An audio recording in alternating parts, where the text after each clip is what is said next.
Wings Considered is brought to you by Generic Food. Mom, what's for dinner? I made your favorite, grain. Grain? Again? Why not make it a generic food night? Generic Food. It's slightly better than grain. Hooray! Generic food! Thanks, Mom! Now, here's Ben and Jason. Hey everybody, welcome to another episode of All Wings Considered, the only show that considers all wings. Well, we're not 100% sure about that, though. There are others, but they're imitators, not the real thing. And they cover actual, wings and things like that. It would be pretty neat if there were a version of the show that I got to watch instead of being in. I'd be pretty jazzed to be the guy in the comments. Did you see the ones that I found the other day? No. Oh, there's one where it's a weird wait, don't tell me bit, and it's like Robert Siegel doing All Wings Considered about hot wings. No. See, in my fantasy, it has to be about somebody Wing else Commander. doing this for it's not the name that counts. Oh, I gotcha. Anyway, I'm Loaf, and I am here to talk about all sorts of Wing Commander stuff, and I'm joined as always by my co-host Dundradal, who's here to also talk about all these type of crazy things. And we are really, really going to try very, very hard to keep this episode in 2 hours instead of 3 or 4 or 5 or whatever we normally do. Will we? That's the excitement of the show. We have a plan, but no plan survives contact with the enemy. So we shall see. All right, well, thank you guys for joining us. We have all sorts of stuff this week. Our big feature is going to be the first edition of Book Club about Fleet Action, the Third Wing Commander novel. Yep. We're discussing the prologue and Chapter 1, and anybody who wants to come in can join the Discord voice channel. We will get that out into the chat before it's actually time to start. Before that, we have all the usual nonsense. We'll take a couple more cracks at Special Operations, Gorkar 2D. A few. We'll talk about all the stuff. Last week, I think we promised we'd talk about the Drayman and the Wing Commander 1 ribbons, and now we have the whole presentation ready, so, get ready for that excitement. We are ready to roll. So how are you? Happy April. Happy spring, I guess. It kind of feels like spring finally. It does finally feel like it, We've got the cherry blossoms. We've got actual nice weather for a few days. It's been pretty good. Yeah, our whole yard opened up in these yellow flowers, and it's great. So mine on and the then my flowers. eyes stopped working. I just have the ones that your yard also has, the tall, weedy ones. Oh. Suck. But they're flowers, I guess, right? It's pretty. It's not Texas pretty, but it's Maryland pretty. Sure, you're the Marylander. I'll let you roll with that. Definitely, I'll let you do that. Totally. So, how was your week? What did you do? My week's been pretty normal. Nothing special. Came over, hung out. We watched some *Halt and Catch Fire* season 2. About midway through season 2. Are we halfway through now? We're a little over halfway, maybe. It's always confusing to figure out the episode numbers because of all the special features they shove in there. So we never really know where we are until we run out of a season. But yeah, it's been that. I'm pumped. Steel Division's second beta round opened this afternoon, and that I'm gonna go hiking on Saturday. But I know my Friday and Sunday are now going to be absorbed with that, which will be an awesome time. What is up to Pennsylvania this weekend? Oh, that's right. We're gonna go see the in-law. Yep. So that's exciting. Yep. Always. But what else? It is always a good time. Yes. I've never heard you guys come back and say Pennsylvania. Pennsylvania. No, it's one of the main states. It's fine. Sure, yeah. It's the original 13. You're good. You're totally good. But what else have we been doing this week? I built another huge Lego ship, and I thought to take a picture this time. So here's my Y-Wing. Allie and I built a Y-Wing and an X-Wing, and...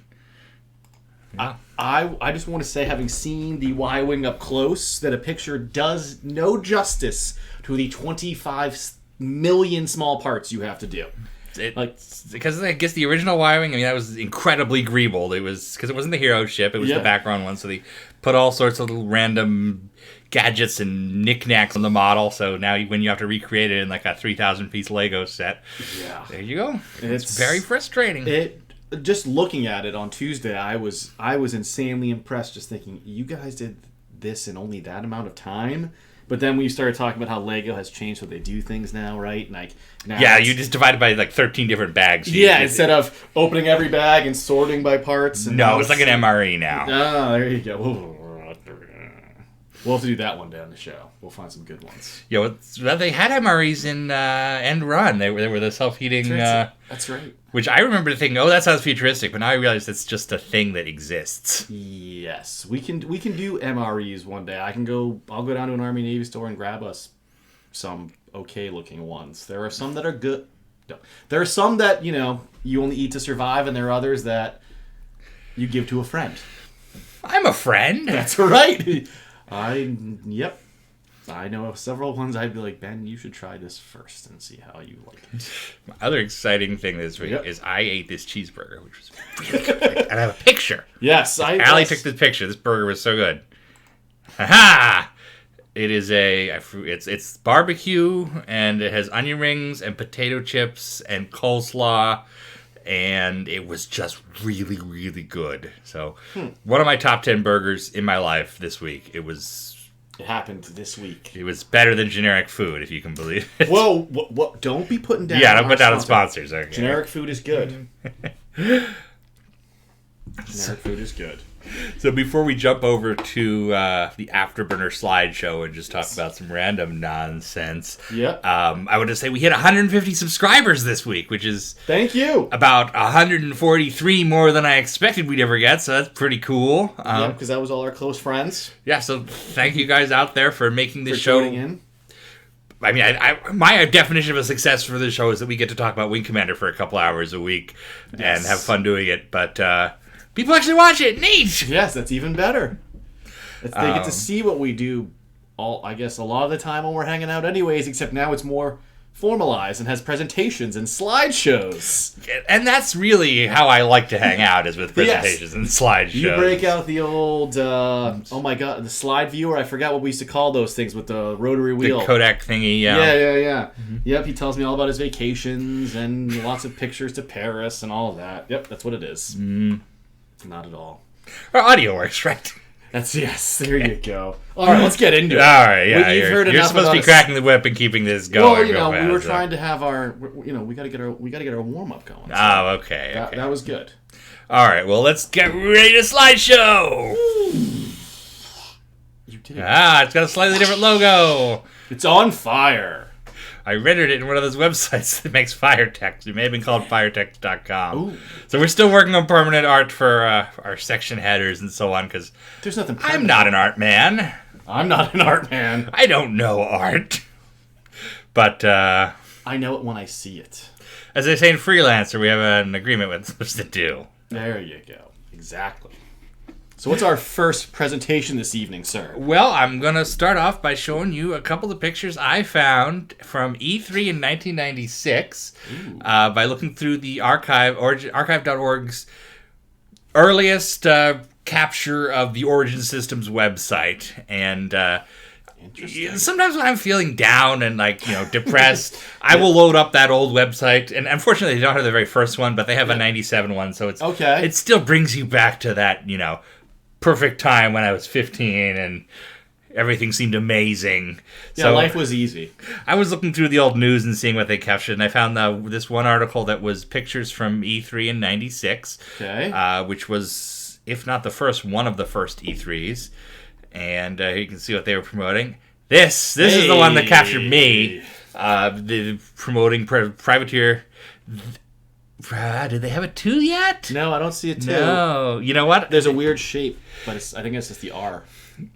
It was being called 2 because this was where they announced that it was 2. So I bet they had done the banner before EA had made that decision. But man, I wish I had that banner. And, obviously if you get a time machine, you're supposed to go kill Hitler or something. But this is where I would go. I want to go to E3 in 1996 and see the Privateer 2 booth, or 97 and see the Privateer the Darkening Privateer booth. the Darkening booth. That's right. Go to the one in 97 and they had they built the Prophecy Ready Room on the show floor. And by the way, I work in the game industry. I've been to actual E3 a couple times. It's terrible. It's unpleasant and horrible, and everyone there is terrible. And no one should ever want. When you're a kid, you're like, oh man, these trade shows look amazing. Yeah. And then when they're work, they're the worst thing in the world.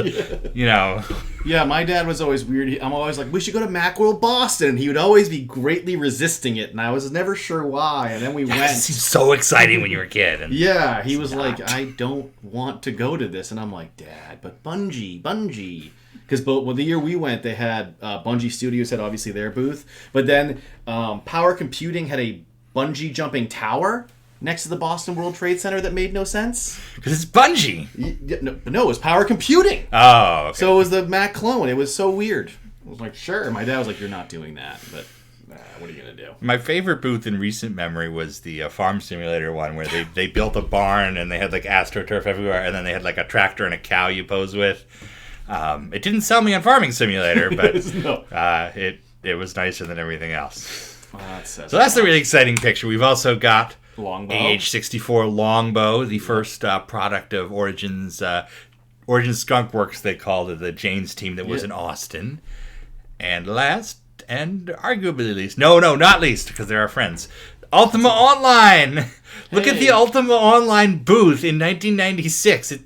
Is that supposed to be like a drinking pouch or like a leg? I don't know what that is. I think it's one of those like drinking horns, like the leather things, but it also looks like it could be a turkey leg. It's a pretty neat facade, though. I mean, look at that guy's ponytail too. That's pretty impressive. By the way, Ultima Online was originally developed as a game called Multima, which is such a better name. I feel like if we were in the timeline where it was called Multima instead of Ultima Online, everything would be perfect. I don't think Yeah, that's what's went wrong with society. I feel like that's one of those things that gladly died in the 90s. All right. Well, my next slideshow is called Talking Head Failure. That's us all the time. Hey, once a week. Burn on us. Yep. So after the show last week, we were chatting in Discord, and someone, I'm apologizing, I'm forgetting who it was. I feel like maybe it was Defiance Industries, but I'm not entirely sure. He was saying, he was looking at the talking heads in the background of Wing Commander 2. Let me dial back a bit. I'll start the slideshow. That'll make more sense. Yes. So in Wing Commander 1, this is the Sega CD version of Wing Commander 1 we played last week.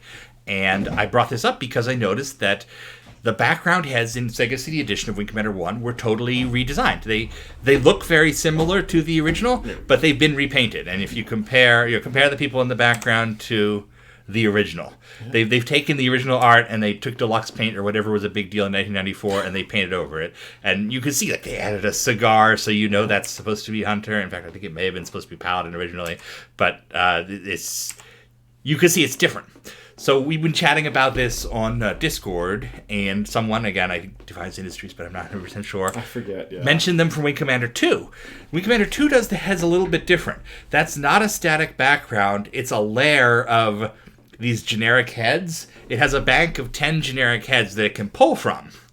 And I'd never really thought about them before. I just figured, in fact, I think before I really thought about it, I thought, it's just background images. But it's not. They are different from shot to shot, and because one of the weird things about Wing Commander 1 is it's the same background for every person. So if Blair talks and then Spirit talks, they have the same people in back of them. And in fact, when Spirit talks, Spirit has Spirit next to her, as we saw right here. Yeah. What are you trying to say? But so for Wing Commander 2, they upped the immersion, and they gave you background heads that could change from shot to shot. So we were thinking about this, and I was like, is it scripted? I bet there's a script file on Wing Commander 2 somewhere that says, it's, guy with a pencil mustache and bald guy with the trucker mustache or so on. That's an interesting haircut he has. So, if you know me, I immediately, my face lit up, and I was like, I can make a spreadsheet. Yes, I can load up every mission in Wing Commander 2, and I can make a spreadsheet of who the background people are. So I loaded up Wing Commander 2, and I started grabbing screenshots from every briefing and organizing them. Can we just say, though, that Origin has a great taste in facial hair? I mean, they either were flipping through a book of Civil War generals. The Mutton Chops guys. Yeah, that's beautiful. I mean, look at that. I assume these are all people who knew the artist or were team members and so on. So I started grabbing screenshots and screenshot. I also noticed that the the back of the heads are different too. There's the back of the head shot, and then they all stand up at the end, and then you have the scramble. And I noticed, they're different from mission to mission. That's something I could catalog too. And this is so appealing because there's 47 missions in Wing Commander 2 plus 40 in the 2 add-ons together. But maybe only half of them are in the briefing room because so much of it is story based. It'll go, your Admiral Tolan briefs you in his office, or Angel, or whatever, or you get ordered to scramble and briefed in the air.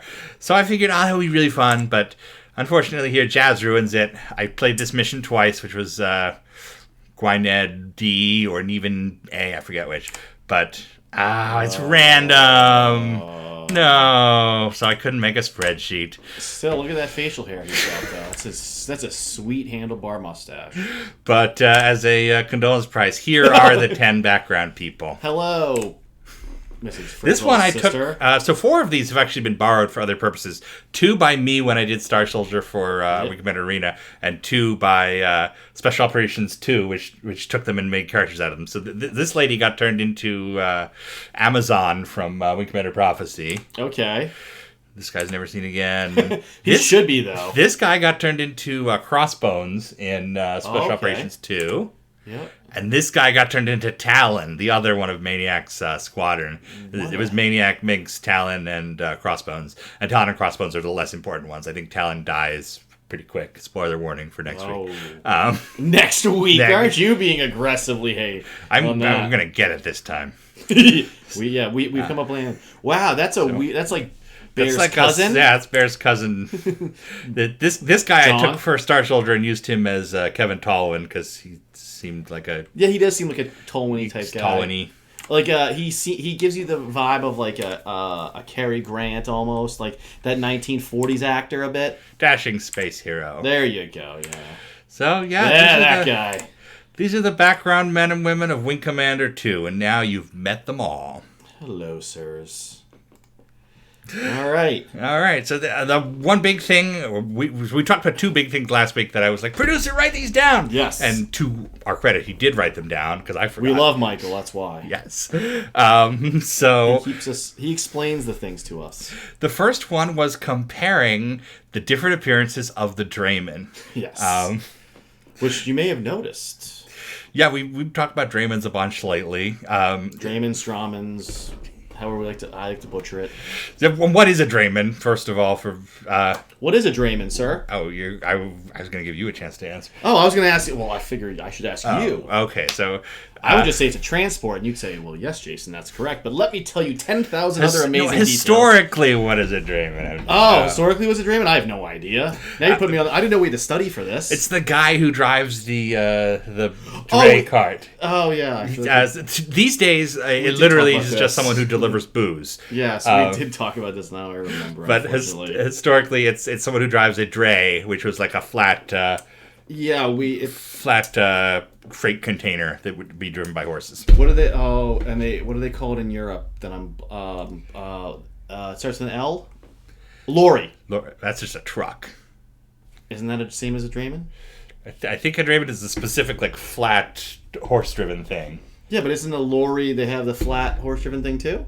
I think a lorry is just what you call like a truck in England. Maybe it's both. But... Oh, I think it might be both then. I think it like when they had it the horse-drawn one was a lorry, and then it was the other one after.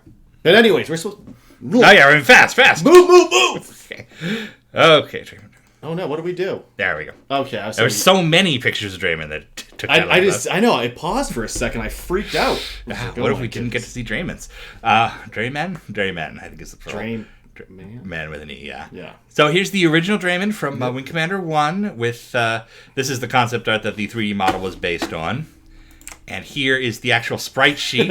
I've got a bunch of sprite sheets this week. You do. So you're not going to miss out on any angle of any ship. That's right. You curious what it looks like from 32 degrees off center? Mm-hmm. You got it. And this is how Wing Commander 1, Wing Commander 2, Super Wing Commander Privateer displayed ships. They had a file that had all these pre-rendered angles, and then the game engine was figuring out, okay, if it's 5,000 kilometers away, it has to be this size, and if it's moving in this way, you render this sprite. So much like, like a Capcom arcade game or something. They're a literal sheet of sprites rather than a 3D model. Say that 3 times fast, right? We may have had a cocktail before the That's show. right. I warned you. I said I haven't made yours Ben level. I made mine my level. Yes. So the original Drayman. Yep, 121. And we talked last week about how the initial plan was that tankers. it would be this would be the transports. freight version, and there would be a tanker version that would have the tube. It was a blue tube that became the Diligent in Secret Missions 1. For Super Wing Commander, second appearance of the Drayman, and this makes sense because they just. We have a weird thing. Oh, we're having some video output issues. Give us just a moment. Do you have is it because is the slideshow huge or something? No. Weird. I'm getting a green on OBS. Weird. Video output low. Guys, let us know. Yeah, how's everything look to the world out there? Yeah, it might be a YouTube thing, or it might be... We can't tell if it's us. No, oh, it's okay? Okay. Well, message the second it sees, because it's giving us red. We've been yellow. We've never been red yet. I've never seen red before. Yeah, we've never seen red, so it's a little scary. Yeah, we're scared of red. Just let us know right off the bat, and we'll get on it. So the Drayman. Yes, back at it. So Super Wing Commander, they redid all the art. They didn't want that, quote, anime style of Wing Commander 1, so they redid everything in 3D, and they redesigned all the ships. I've spoken to some of the artists who said, we were actually told specifically not to reference the original ships. So here's the Super Wing Commander version, and in terms of in the universe, it's just a one-for-one replacement. Same stats, same history. It's literally the same missions, but with this Babylon 5 looking thing.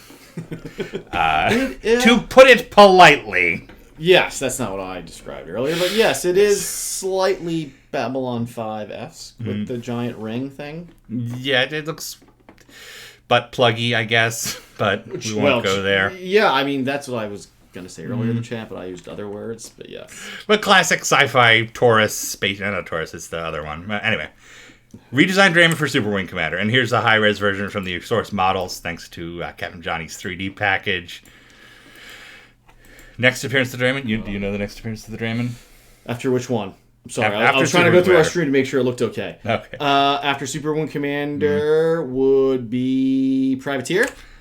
Privateer it is indeed. Huzzah! So here is one of the strangest... This is a weird one, yeah. Privateer... Yeah, so Privateer's in the Wing Commander universe, and it uses a couple touchstones to keep you there. You know, the Gladius fighters from Armada are there, and the broadswords from Wing Commander 2. So it has all these touchstones that remind you that this is this familiar Wing Commander universe. Mm-hmm. And the large merchant ships in the game are also called Drayman. Yes. But they don't look like the Drayman from Wing Commander 1. They have this weird later 90s... Mon Calamari sort of... That's a good way to describe that. Yeah, it's like a MC-80 or something. Yeah, kind of like how the Paradigms have that same weird... But a much more 1993 feel. Yeah. And the stats are somewhat different. It has forward guns instead of a turret. The armor is different. It's hard to tell exactly what the intent was with just the stats, though, because Privateer doesn't have any of the fictional stats. It doesn't have a length or any of the stuff that tells you, this was made by Origin Aerospace and so on. So for years, we had no idea if is this supposed to be the same Drayman but redesigned? Is it a different ship of the same name? Is it civilian Drayman? Is it another Yeah. Is it like the next year's the 2667 models or the 2654? And they tease the heck out of you in the game itself, because it would always mention. I think when you go to the Gladius, when you're going to the Galaxy, when you're going to buy one, like, and it's the best ship if you can't afford a Drayman, and who the hell can these days? That's right. So it was one of those. Man, I wish you could Yeah. fly a Drayman. I remember back in '96 or so when Origin would have folks who came out to the IRC chat, and they would get these wish lists for what people wanted in Privateer 3, and people would, we want to fly a Drayman. And why? Not going to be fun. But that's like, check, and I've done it. We don't need to talk about it ever again. Did any mission where you escorted a Drayman ever seem like it was fun for the Drayman? Not particularly, no. So anyway, here's the sprite sheet for it. Also, Privateer 1 also used sprites. Yep. Here is a sketch of it that was originally done for the manual, but never used. Interesting. Because they were originally going to do a claw mark style drawn manual, and that all got cut late in the process, and instead you had that render. Here's a higher res That looks beautiful. view of the model itself. This is the source model, and we've talked about this a couple times. They put such an insane amount of detail into these privateer models, and I don't think it ever got appreciated at all, because you had to get this down to a 20 by 20 sprite. Yeah. Well, I think we appreciate it. It got loved in another way, I guess. All the love that Privateer still gets to this day, I think, makes up that we don't get out to see that beauty as much. So we did recently sort of find Rosetta Stone that told us a little bit more about the intent, which was a set of... the Privateer manual starts with this sort of long prose story. Yeah. That it seems kind of out of place, because when it's this, it's like 10 pages of solid text. Yeah, it's all a weird bit. Yeah. And in that story, there's mention of Draymans. There are Draymans that have been delivering goods to this space station, and your character is a gunner on another kind of cargo ship, and it shows how he got to the Gemini sector. But we found that originally Origin had commissioned a set of sketches to go with that story from an artist in New York City who did all the art. He was paid for it. He submitted in, and they decided to go with a more 90s, dot matrixy, black and white 3D rendering look instead, and ended up with just a long prose story. This was his drawing of the space station and the Drayman, and it's the original Wing Commander 1 Drayman. Yep, with some stilettos flying around. So at least at some point there was an intent to have this be the same Drayman, and the design changed at some point in development. The other interesting, I was saying just before the show, we should do, because we have all these cartoons that go with the story, we should do like a dramatic reading of it, and we'll have the art to go along with it, and it'll be because who doesn't want to see us? I know. Acting, I have a fabulous acting voice. We are fantastic, I think. What do you mean voice? No, we are. We are both both men of many voices and many talents. Many talents, yes. Joe Garrity says New York City. That's right. For everybody old enough to remember those old El Paso commercials, I think it's a salsa commercial, right? Yeah. Yeah. But anyways, what's our next Drayman over here? Jason here notes he likes manning turrets. That would be fun in a Drayman. The problem is there's no turret in the Privateer Drayman. You got really forward-firing guns? It's just forward-firing messing guns, which is one of the reasons why being a pirate in Privateer can be pretty profitable for a quick buck, because those Draymans are pretty easy to crack. Yep. I never took that route, really, because it very quickly kind of walls you off to what you can do. So here's our next Drayman, which will probably come as a surprise to you, because it is technically not canon. This is the Drayman for Privateer 3. In 1997-1998, Origin was developing a game called Privateer 3. At this point, it was subtitled Retribution, and one of the ships that you could buy was the Drayman. And I know you can't see that text, but I can read it here. Yes. It says Drayman, Merchantman Class Transport, hull type 4, 400 tons, crew of 2, compared to 12 to 15 on the original Drayman. Maximum speed 300. Shields HZ Class 2. Armor 20 centimeters of plasteel. K-20 fusion power plant. 4 Mark II beam laser turrets. 10 IR missiles. Seeker Mark V scanner. 85 tons of cargo. Ion engines, jump engines. Manufacturer Sathori Industries.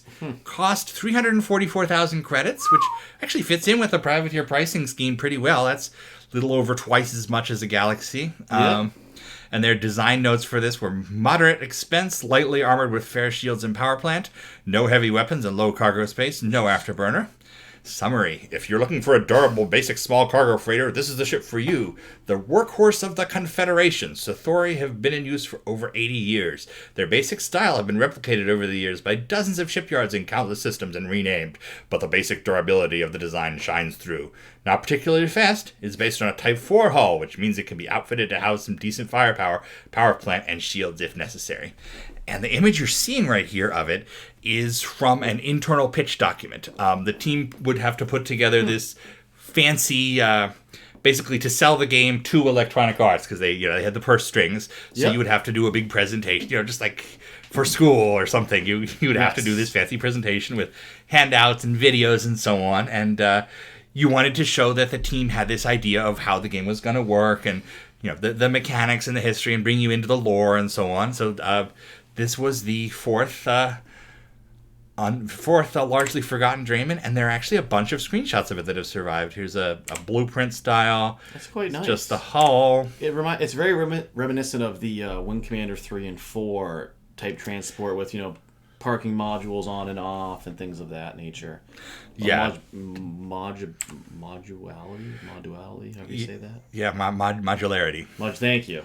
Yeah, the art they did for this game was fantastic. That is and very beautiful. A lot of these ended up getting reused in various pitches for Privateer Online over the years, but it is just a shame that this never happened. This is a still from a video we have not found yet, but it was the pitch video that showed it moving around. Another angle. Escorted by a Crusader-class fighter. Here it is getting blown up. Oh, it's nice. And that's it. And that is it. So that is the Drayman. Very, very nice. Thank you. And now what is our last bit for... Our last bit for now. We have a slideshow for later, but they're making us break it up. I won't mention that somebody's time guesses are not even remotely close, but that's okay. We're only half an hour in. We're good. We're doing good. We won't tell them what the actual estimated time of arrival was, but that's okay. All right, so here's the other one we promised. You're doing well, though. I have to commend you for that. You're doing well. Stop looking over there. I'll tell you if there's something worth reading. Okay. Don't you? I know what you're up to. Producers, man. Yeah, I tell you. Hosts, right? They're all divas, huh? Mm-hmm. All right. So we promised you we'd go through the ribbons in the original Wing Commander. And if we didn't promise you, we would have brought them anyways. Yeah, somebody asked about them in the chat, and because they're a little bit confusing, and I'll show you why. I will show you why now. So here is Lieutenant Colonel Blair's chest, circa Wing Commander 1. This is mid-secret missions 1, if you have a whole bunch of gold stars and bronze stars and so on. Very impressive. And he has all 12 ribbons. Okay. In fact, I think the question last week was, are they random? What is the deal with ribbons?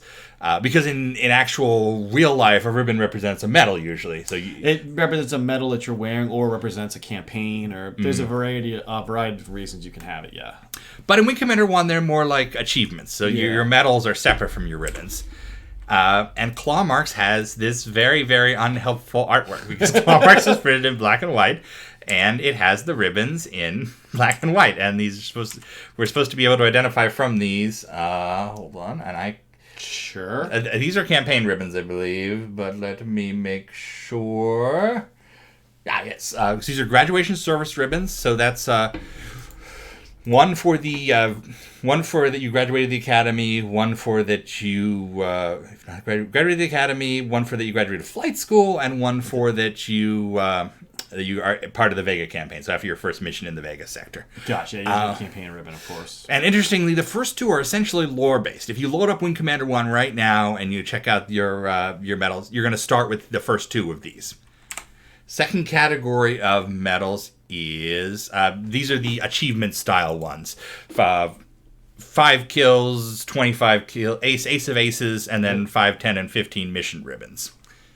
And finally, fighter qualifications: one for the Hornet, one for the scimitar, one for the Raptor, and one for the Rapier. You don't get one for flying a Drolthy in Secret Missions 2, unfortunately. That does not seem correct. But it's very hard to tell what they are, because obviously you start with 2 already, and by the first, you'll play. If you play Enyo 1 and score all 5 kills, you're going to get the Ace ribbon, you're going to get the Vega ribbon, you're going to get the Hornet ribbon, and so it all just accumulates immediately, and you never know which one is which. Yeah, they very quickly. And now we had a fan over at WC News who was kind enough to color them in to match. There you go. To match the ones in the chest, so you can tell what's what. And this is the Mega CD manual, which again has them in color. Unfortunately, I don't read Japanese, so I do not. It does not help me, but there is a canonical identification chart out there. There you go. I guess you could tell what this is: 5, 10, 15 missions, 5, 25 kills. So here is a big blur. That's an extremely high-res image. Yes. This is your chest in Wing Commander 1, and the order is not random. I've gone through and checked this. Okay. But if you have them all, they're going to display like this, which is a little bit confusing because... there. So in order. From left to right, top to bottom. Academy graduation, flight training, Vega Sector campaign, Raptor, Scimitar, Rapier, Ace, Ace of Aces, Hornet, 15 mission, 5 mission. I don't know why they're in that order. Huh. But that's not the correct order. it doesn't make sense because you... Yeah, they should... Why is 5 after 10? Anyway. Yeah. But if you've ever wanted to identify the ribbons in Wing Commander 1, that's the way to do it. Huh. We're not done, of course. No, I wouldn't think so. Next, what do you think this is? Frogger zoomed in really close. But this is one where we're going to have to thank Mike for going into the Super Nintendo port of Wing Commander 1, and he hex edited us out. Hexeded? Hex. He figured out where the offsets were and changed them from 0 to 1 so they all displayed, and he got a screenshot. And for years, I had just assumed that the ones in Wing Commander...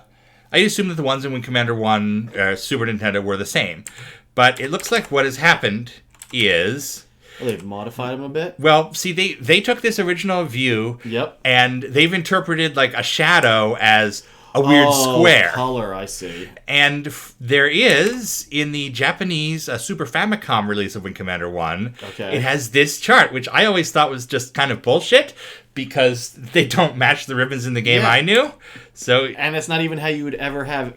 Those ones are not how any ribbon would ever appear, with just random, like... What the hell? Yeah, that one, the 25 mission one? Yeah, no. Yeah, so it looks like it's the artist interpreting the little shadows and textures as individual chunks and then making that more clear in the 16-color Super Nintendo version. And that is what the Super Nintendo chest looks like. And finally, even less appealing, this is the Super Wing Commander version. I recognize those. And they're tiny. They don't appear... There's nothing in the manual telling you what they are. You just kind of have them. Yeah. But that's what they look like. Yep. Aren't you glad you asked about ribbons? Of course. Of course. I've also noticed we've gone to green on our stream flow. Nice, somehow. Okay. I don't know why. The stream gods are watching out for us now. I don't know what was going on, but yeah, we just went green about a minute ago, so we're good. All right. You know what? We did have one thing we skipped on here, and I'm gonna show it to you anyway because I've been working on this week a little bit. Okay. It's the Cobalt-60 one. Yeah. I noticed. I figured you had self-edited, but no, I don't self-edit. I figured as much. I was hoping. So Cobalt-60 did the music for the simulator part of Wing Commander Prophecy. And it was a It was a side project of the creator of Front 242, which was an industrial. I don't understand music at all. I think that's called industrial techno. EDM-ish, something like that. No, I think that's what it's just called, techno. I don't think they called it EDM yet. That's how people who like techno now try to pretend that it's not techno, that it's EDM. It's techno. Techno. Yes. So they wanted to do something different than the. They'd initially wanted to use something different for the music of Wing Commander Prophecy entirely, instead of the like George Olzier classic space opera stuff. And they kind of got cold feet at the end, and then did not use it for the actual missions. They ended up relegating it to the simulator, and then in the special operations it's everywhere. Thing they did the next year, it's everywhere. That's what makes you... I feel like you think then it's everywhere in Prophecy because you're just so used to hearing it. Yeah, so... Secret Ops. But as part of the process of getting this cool... And they chose this because they did music which was used in Command & Conquer, which was the biggest thing in the world at the time. Yep. But as part of this tie-in, they had a record label, Edel, which put out the Wing Commander Prophecy soundtrack. And this is... barely a soundtrack. It has two of the tracks from Wing Commander Prophecy. The Prophecy theme, which you probably remember. Prophecy! Yes. And it has a track called Darwin Was Right. It also has a music video of Prophecy being played with the music playing over, and that's pretty neat. But and the rest of it is kind of just like off-the-shelf stuff from the label. Some of it bands people know: Rammstein, Das Ich, Paradise Lost, a bunch nobody's ever heard of. Yep. No idea who some of these are. And I've always had a thing about collecting Wing Commander albums. So this is the What do you mean? These aren't the same one you're These holding? are not the same one I'm holding. Here, let me Wait, show these you. aren't the same. Oh, this was I'm gonna not. do that one. So, in Germany, Rammstein got top billing. Oh, of course. In the U.S., KMFDM is this one. It's different. Is that Kill Mother Depeche Mode one? I don't know. I Let don't me know see. Is that enough the about KMDFA? KMDF. Yeah, it's not the Doom code, if that's what you're asking. And here's the No. Canadian release I from believe- Attic Records. That one is. Oh, we Which can't say that on television. Yeah, which probably your microphone picked it up anyways, but I'm pretty sure that's what that stands for. Oh, somebody asked which Rammstein song was on it. Uh, It's called Eifersucht, which I think means jealousy. Maybe. My yeah. German's not good. Eifersucht. Eifersucht. And- So this was available all over the U.S. and it was actually pretty big in Germany, where it led to Cobalt-60, Wing Commander Prophecy, the Club Mixes, which was a release for DJs in Germany, which has what I would describe as the single coolest looking CD I've ever seen. I did notice it in the case, yeah. Yeah, It's pretty check fancy. this out.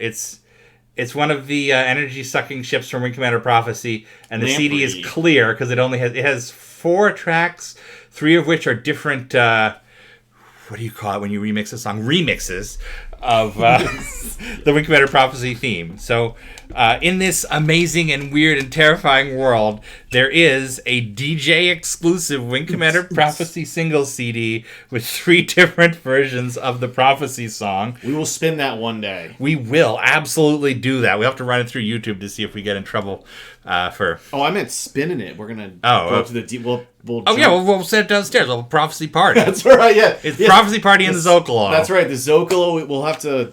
You're gonna have to move the monorail. We've though. even got the little note for DJs about how you can play this. Insert in CD. Hit play. Sit back. In the U.S., we got a single too. This version, which does not look as sexy, but it's still fairly sexy with a Kraken on there. Everybody loves a Kraken. This was part of the Sam's Club edition of Wing Commander Prophecy, which when I was in high school, I joined. I paid the $50 to join Sam's Club, so I could go in and buy a copy of Wing Commander Prophecy with this.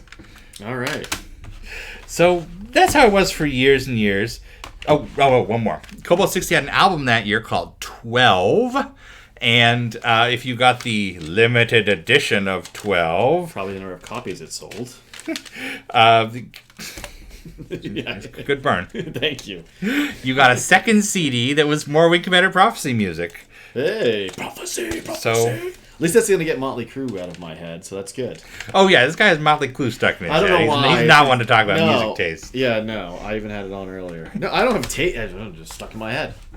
So recently, Yep. a year or so ago, I started looking at Discogs because the people out there who categorize and organize old CDs are amazing. That's one of those fandoms that's great. You know, just organizing music that was. And so I started looking Okay. at the Cobalt-60, what other album, what places did they appear, and I managed to find 2 compilation discs that also had Wing Commander Prophecy music. Oh, okay. Say, Cobalt doesn't have enough music to have a compilation disc. No, this is Edelstuck, the May 1997 release, which includes the Prophecy theme song. Okay. So if you want to be a completist and have every release of the Wing Commander Prophecy theme song, that's one. And then, most embarrassingly of all, I don't think you can get any lower. the Gothic compilation, Part 9, I was wrong. I stand corrected. on which they have licensed the song Oh. Darwin Was Right from Wing Commander Prophecy. Okay. So that is all of the Cobalt-60 officially released Wing Commander Prophecy music that I have found so far. The reason I thought of it this week is because I found a listing for a zine released in Brooklyn in 1997 that has an untitled Cobalt-60 track, and I'm chasing that now. Ooh. So, Prophecy. yeah. Prophecy. I guess we should have. I didn't hate the Prophecy music. I thought it was pretty neat. It was all right. I mean, I love the classic Wing Commander music, but it was a nice change. Yeah, it's one of those. Yeah, it's not bad. I mean, I don't. In Secret Ops, it's like you kind of get into it because when you're dealing with like 40 enemy fighters, and it's a nice type of music you need to just good bug killing music. Yeah, exactly. Good bug killing music. Yes. And apparently they recorded it all using like old telephone. Yeah, it's like old pieces of tech. It's like old Atari cartridges and like banging on. It had some whole background that made it actually a lot more interesting once I learned about it. It's somebody waving a microphone over in front of the amp to get the feedback. I gotcha. Yeah. Okay, I gotcha. So with that, we are going to make the jump to gameplay. We're gonna try a couple more times. Just a couple. We did discuss this beforehand because it's one of those. Because after you do it this kind of many times, it loses some of our flair. Like there's really no need for us to read. Unless we win. Yes. I will say I have been playing this all week, over and over again. Yes, I've probably played it 150 times. I have won twice. Yes. So it is possible. Which is interesting since we've streamed it probably close to 15 times now? Maybe 20? Yeah, something around there, yeah. So now remember, the secret is we don't talk about him playing it. We talk about other things. Why? Because then he falls into his zone and forgets. And he's just single-guided, right? All right. Yes, we know. Major B. Edmund. Alright, so sound is good, everything's good. It's fighting and throttling up actually helps in this mission. So did you hear that? He's throttling up. Alright. Good play-by-play. Thank you. Oh, look, it's Bear. Here to cause me more trouble. I'm no Jason Witten. I'm not going to unretire and go back to the Cowboys or anything. I plan on staying in the booth with you, sir. Oh! And we are off to a hot start. Oh! Nice! Oh, somebody's hot today. Yeah. Like that? Maybe, That's how you take care of the Sartha. I guess maybe that cocktail was all right. You mean Boneski? I'm one of those people who actually flies better when he's drunk. That's right. And one day, we have talked about that down the line on Wing Commander 3. We're going to play the drunk mission. Drunk. Oh, definitely. Definitely. And every time he fails, it's another shot, which means that it's going to get... That was just not fair to you. That was not fair to That was not... Did you even take any shots before that, really? No, I rammed him. That was my fault. No, I saw the ram, but I figured you'd get a good bounce away at least. I thought I could have taken it, but no. You'll rack these ships ahead. Well, what can you do? All right, off to number 2. The Prophecy music... Yeah. It's funny. The more I think about it, the more I do enjoy it in Secret Ops. Because you have those massive missions where sometimes it's a grind. And having that kind of music, it gives you those Iron Eagle type of things. Very impressive. I mean, it sounds stupid, but I like the idea of something that I don't like. That I can be interested in, Yeah, I would never listen I can listen to classic music forever. But it's also cool to have this other world that I know nothing about. I was never going to listen to German techno or weird mixes of things, but even in my weird late 90s techno phase, the European techno was typically not my thing. There was a few of the British DJs, but that was about it. But yeah. Look at Boneski out there really not doing well. Yeah, the wingmen in this are utterly useless other than for shooting you. Yeah, they are very good at hitting the wrong targets. Very, very good at the wrong targets. Yeah, it would be very easy to kill a Sartha normally, but I'm... Getting shot by her own panel. Yeah. Hobbs. Hobbs doesn't mind. What I love is you watch them both fly by you and that they somehow manage to get right behind you fast enough to shoot you. They're excellent at doing that. There we go. Alright. Killed by some Gothri a couple more times. Yep. You'll rack these ships ahead. Yep. Soon enough, though. Soon enough. And you remember, today's show is brought to you by Generic Foods. Food. Pretty good. By the way, I should thank my wife Alexis for being such a good sport about the stupid intro segments we do. We're very proud of all of those. What are you talking about? I'm proud of everything stupid I do. Yes, I am too. I absolutely love a lot of the very ridiculous stuff we come up with. What's even funnier is the stuff we come up with and say, well, maybe we really can't do that well. Let's try something more basic of it. And that's how we ended up with that amazing promo. Watch your target, sir. Which really was, what an interesting experience that was on our end. It was a lot of fun. Well, you know, grain in itself is kind of a generic food once you process it. So it's alright. It's alright. Doing not too bad. These wingmen are busy elsewhere, so we're doing well. We're doing well.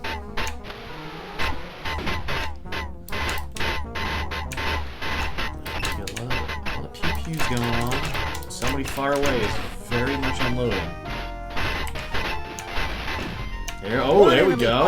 Was that bear actually helping? That was Barrick scoring a kill, my word. Oh my. That was the Gothry. We got the Gothry. Alright.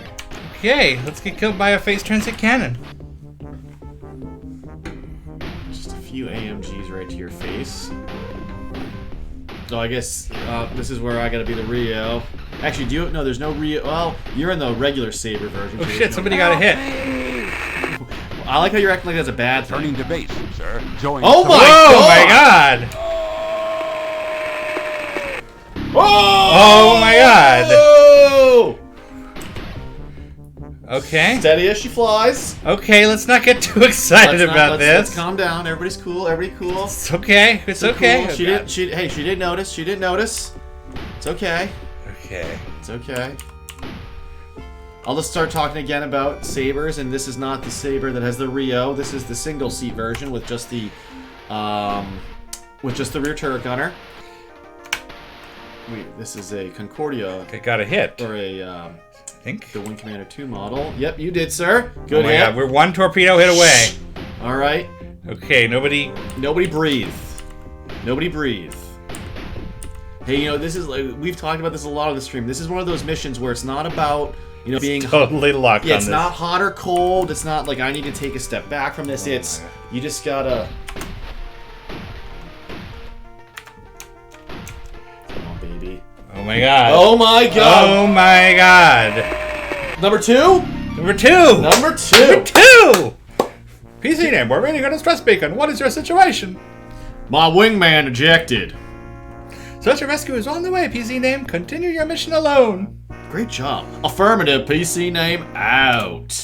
That was a little flair for winning there. You like that? My God, sir. Yeah, I was. You know what? It's crazy. You almost always excel when you start talking about something like not related to what you're doing in the game. I even got some armor left. That's Yeah, fantastic. you do. Oh my God, you do.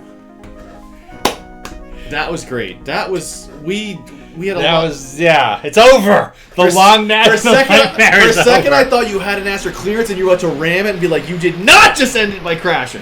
That would have been the time to Origin-K this stuff. You saved Gore car, sir. All right, look at Flight this. deck, TCS Concordia. I suppose I should have expected this, Poolside. Once again, you've single-handedly turned defeat into victory. Random background heads, there they are. Yep, hello, Rendos. Just doing my best, sir. Was my best. That was your best.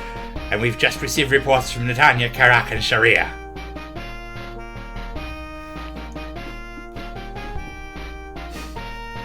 You're killing our excitement, Tolwyn. Come on, talk faster. The Imperial Kilrathi are retreating on all fronts.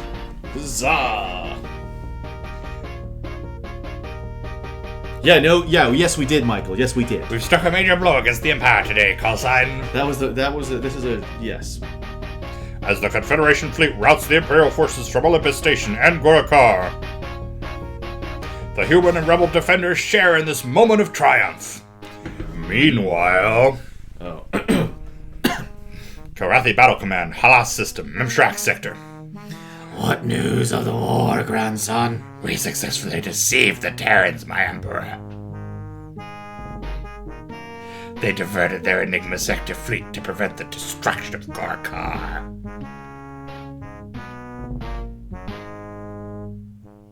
While they were defending that worthless planet, my forces moved quickly into the Deneb sector. Shit. We captured Deneb sector command in less than 6 hours. I was trying to give you a break, too, figuring that. And soon the entire Deneb sector will be under our control. This is much more impressive than your accomplishments at Katithrock May. Oh, Caddy. I did not anticipate that attack on the starbase, but I will not fail you again. Nice. It would be very unfortunate if you did, Coupling. And I have other news to report, sire. My noble cousin Khazra was killed in combat by the Terran pilot, Colonel PC name. I'm so tired of Khazra. That is very sad, grandson. Sad. But at least he died an honorable death in combat, which is more than I expected of him. What are your plans now, Coupling? Will you try to conquer the Enigma sector? No, the humans will surely attempt to recapture the Deneb sector command. When they do, we will be ready and waiting for them. And you will show them no mercy. Da, da, da, da, da, da, da, da. And you know, I was jokingly saying we should have got, those poppers, figuring it would take us a few more weeks to do this, and we don't have them ready. No fireworks or anything. Well, this is great. This means next week we can go right into Special Operations 2, which is such a cakewalk compared to Yes, this. I'm very proud of you, sir. That was a fantastic. That was actually. I have to thank you, and I can't believe I have to say this. Your wingmen. Yeah, they got one hit. They got a hit in there. They took out the first cruiser. They took out the first cruiser entirely. Yeah, I mean, crazy. That's like a very rare situation. Yeah, that was something else. Usually it's one or the other, but I think you played it enough that all of the, your tubes lined up where it had to be just down that main way. You had to have, there was only one path. And damn it, sir, you got it. That's great. We were really worried about this, and our producer is 100% right. We were looking for where we cut time, and here we go. There you go. Ben managed to do it, sir. Yes. Moochow Vision Virtual. Oh, I love that Origin 1992 aesthetic. It's so good. Yes, it is. It is. Yep, they usually don't do much of anything except shoot you. They can take down a cap ship sometimes, but they're terrible at other fighters. Yes. Well, you just got damn. That was luck. That was not skill. Yeah, no, I mean, if that is the hardest mission in Wing Commander, but it's hard because there's not a set of tricks you can use to get through it. It's just you got to hope that everything falls right. Mm-hmm. All right. Well, let's. You know what we skipped? We skipped the news. No, we didn't. We did skip the news. Skip the news. That's okay. It's the news! Well, the news doesn't go anywhere. It's always there.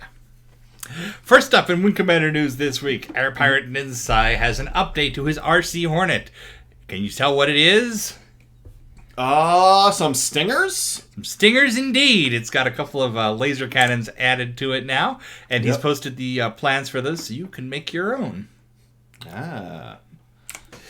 Next up, British news source The Guardian. Appropriate choice of words. Has an article. Was that an intentional Ultima reference or?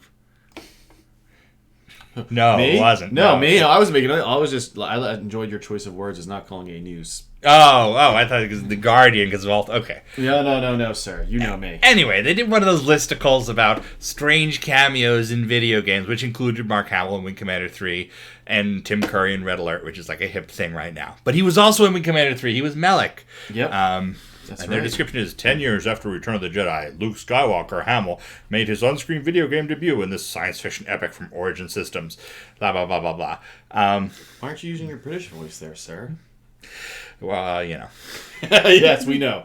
It hurts. It does hurt. Both of ours are bad. Now, the thing I never get about these stories, at the risk of editorializing, is everyone knows why these people did. They treat it like, here's some weird surprise. Like, no, he did it because he got points on the back end and made an insane amount of money. Yeah, it's about money. Mark Hamill has gone on record back in the night. I mean, I'm sure it's not true anymore, but at the time, he made more money on Wing Commander 3 than he did on Star Wars. Because when he was just starting out, he couldn't negotiate for any serious amount of money. Yeah. I mean, I'm sure when Disney got the rights to Star Wars and they were like, we're going to make new ones, then I'm sure. Yeah, I don't think drive the dump truck. Yeah. The Brinks trucks are showing up en masse. But in 1994, it was an incredibly sound financial decision for him or anyone else to be in an interactive game. Yeah. And that's why you see all these actors of that same level around that same time. Yeah, all those FMV games you get into, you see that a lot. But, of course, we don't have news sources anymore that talk about things like that. No, we don't. It's all, what a crazy surprise. Hey, Why look did at this happen? Hey, look at a list of... What did Ben do today? He did Wing Commander! We're shocked.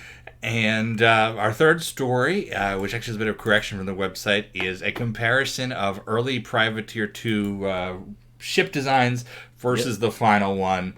And I think in the story, we said it was all a shaman. It's actually a Gendavi and a shaman. Is that right? Gendavi and a shaman? Let me check my notes just to be sure. Oh, no, you have Calrechi. Okay, I knew something was wrong. It's okay. Everybody knows those Privateer 2 ships kind of all blur together. So this is the exciting one. This is a Calrechi from a very, very early media report where it was still called The Darkening. And it has this crazy, Joker... the Duster. Yeah. Oh, I didn't mean to lean in your frame. No, I didn't realize I was breaking the illusion! Oh, no! We're in different zones. Here's a later PR rendering of the same ship, the Calrechi, and here's the final version. So you can see Privateer 2 went through a whole lot of different paint schemes, different liveries for their ships.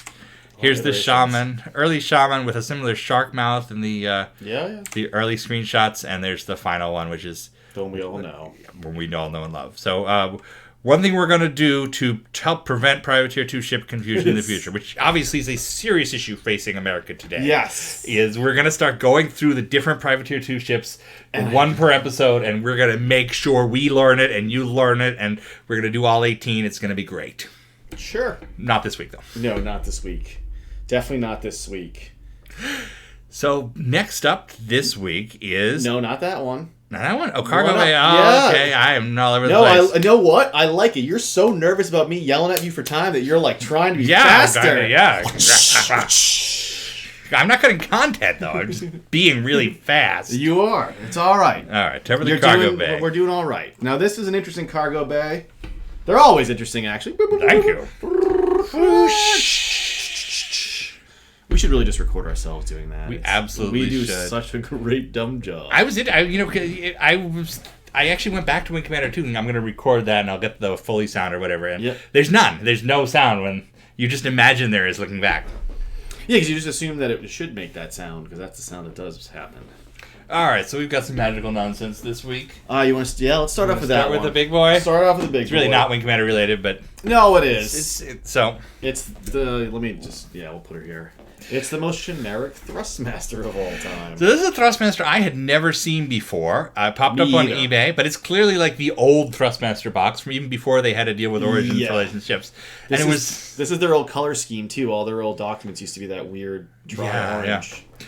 And it was $10, and I figured, why not? And I did a little bit of research of this. This was part of a deal that Thrustmaster had with Radio Shack in 1993, late 93, early 94.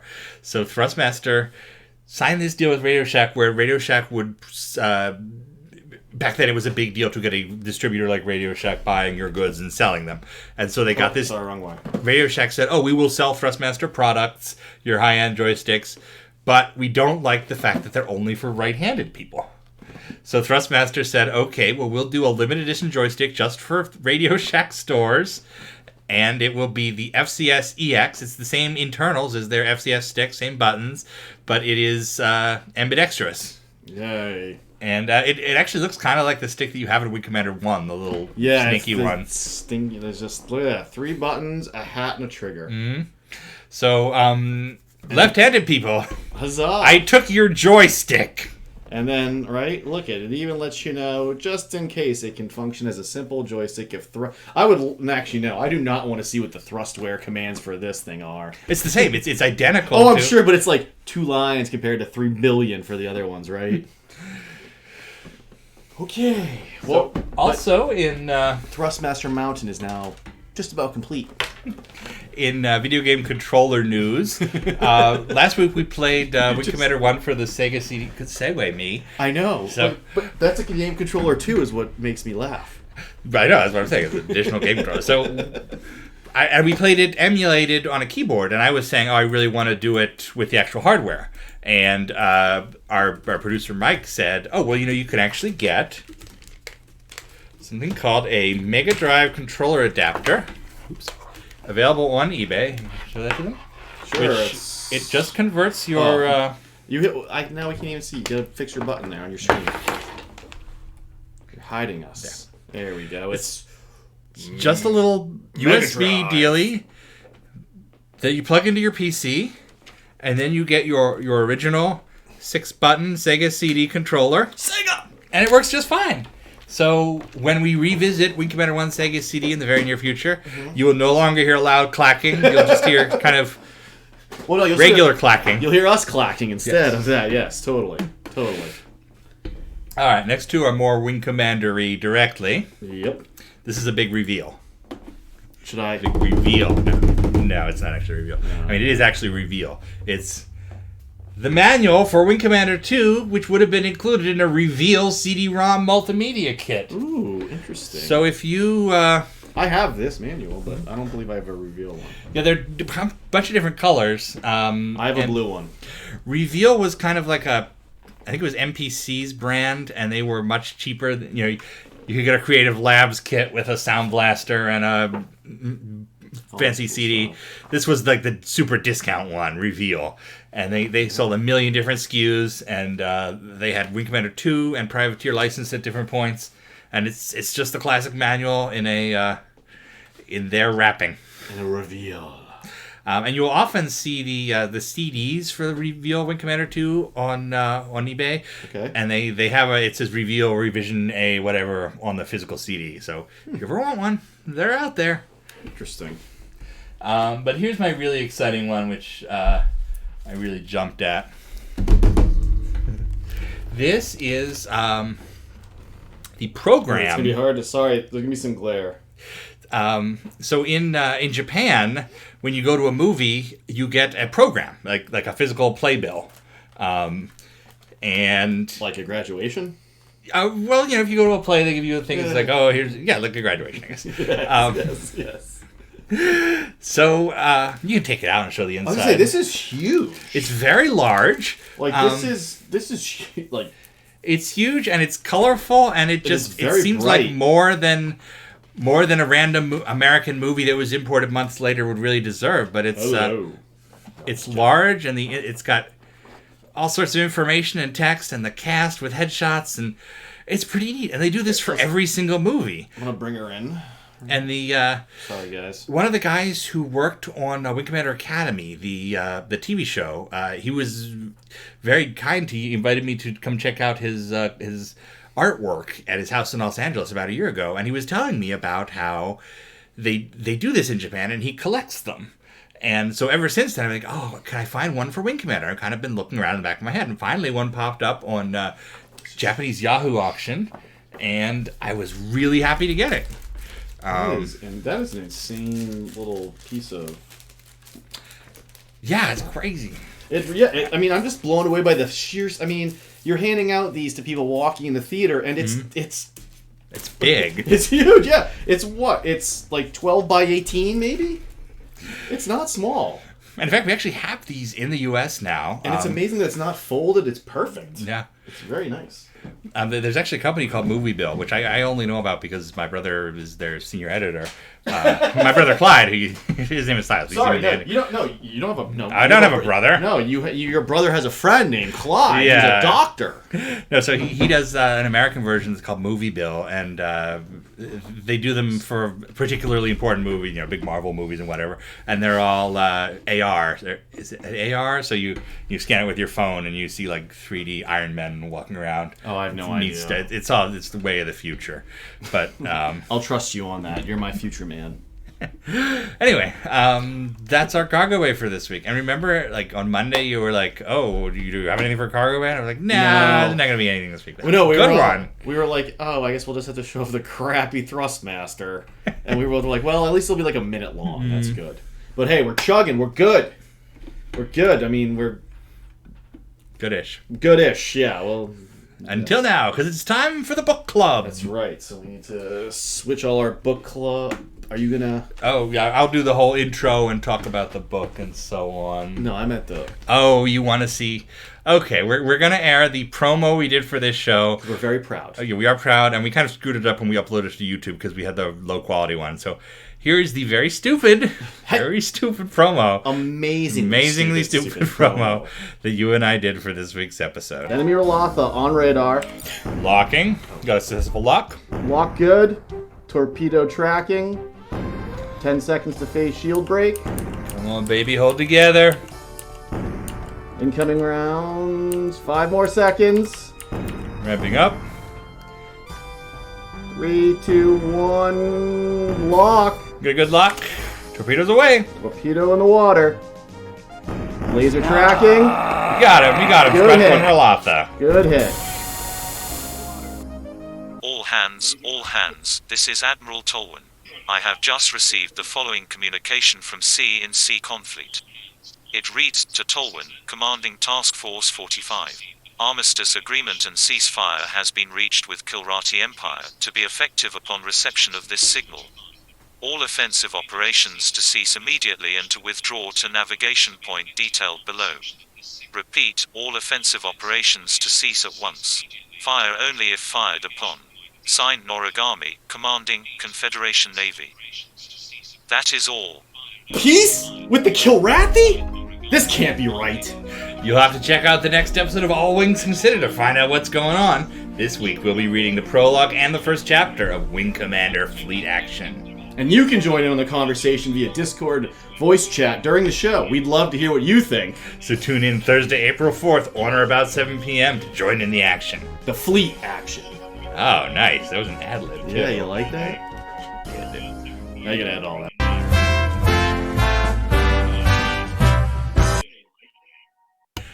All right, so that was our favorite pretty thing. exciting. So we are now in our book club. I would ask folks, I think it's Chris Reed, it's coming through yours. If you would mute the main stream, you should be able to hear me now in the chat. So this is our book club sequence. We started this way back in week 1, and we went through all of End Run, the second Wing Commander novel. And this week we are starting on Fleet Action. It's going to be a good intro if I can't remember the name of the book. Yes. Which is the third Wing Commander novel, the direct sequel to End Run. And we have set up a Discord voice channel. If you connect to, if somebody would share the link on the chat, we can. Anybody is welcome to come in and talk with us. People will be able to hear you through the magic of OBS's Discord connection. But I figured, as usual, we would sort of introduce set the scene first. Let me show you the book itself. Wing Commander Fleet Action. And you may note, here's just a stupid technical detail. You may notice mine is lumpy, whereas his is smooth. Yes, right when I got here, I brought my book out. He goes, "Oh, second edition." Second edition is actually harder to find. Well, aren't I good? But the first edition has a lumpy Wing Commander. The second edition has a smooth Wing Commander. If you ever need to identify those in a hurry, if it's like an Indiana Jones scenario where the Nazis are going to execute you unless you can tell them which is the true holy Wing Commander novel. Okay, that's what we're going to need to know. The lumpy ones, sir. Lumpy ones are male, the smooth ones are female. just like high school. Oh, I see what you're going after right there. Yeah. We'll talk about that later. So yep, here's a second edition Flatso. Don't be insulting to my copy. Here's the German release, the Geheimfleet. The Geheimfleet. I'm sorry, Germans. I mean well. I mean you no disrespect. I just don't speak German, but I'll try. We do. We try our best. And if you thought I was bad at speaking German, imagine how bad I am at speaking Czech language. This is Flotilla Utozi, the Czech translation with a pretty cool cover. Interesting. That's different. beautiful.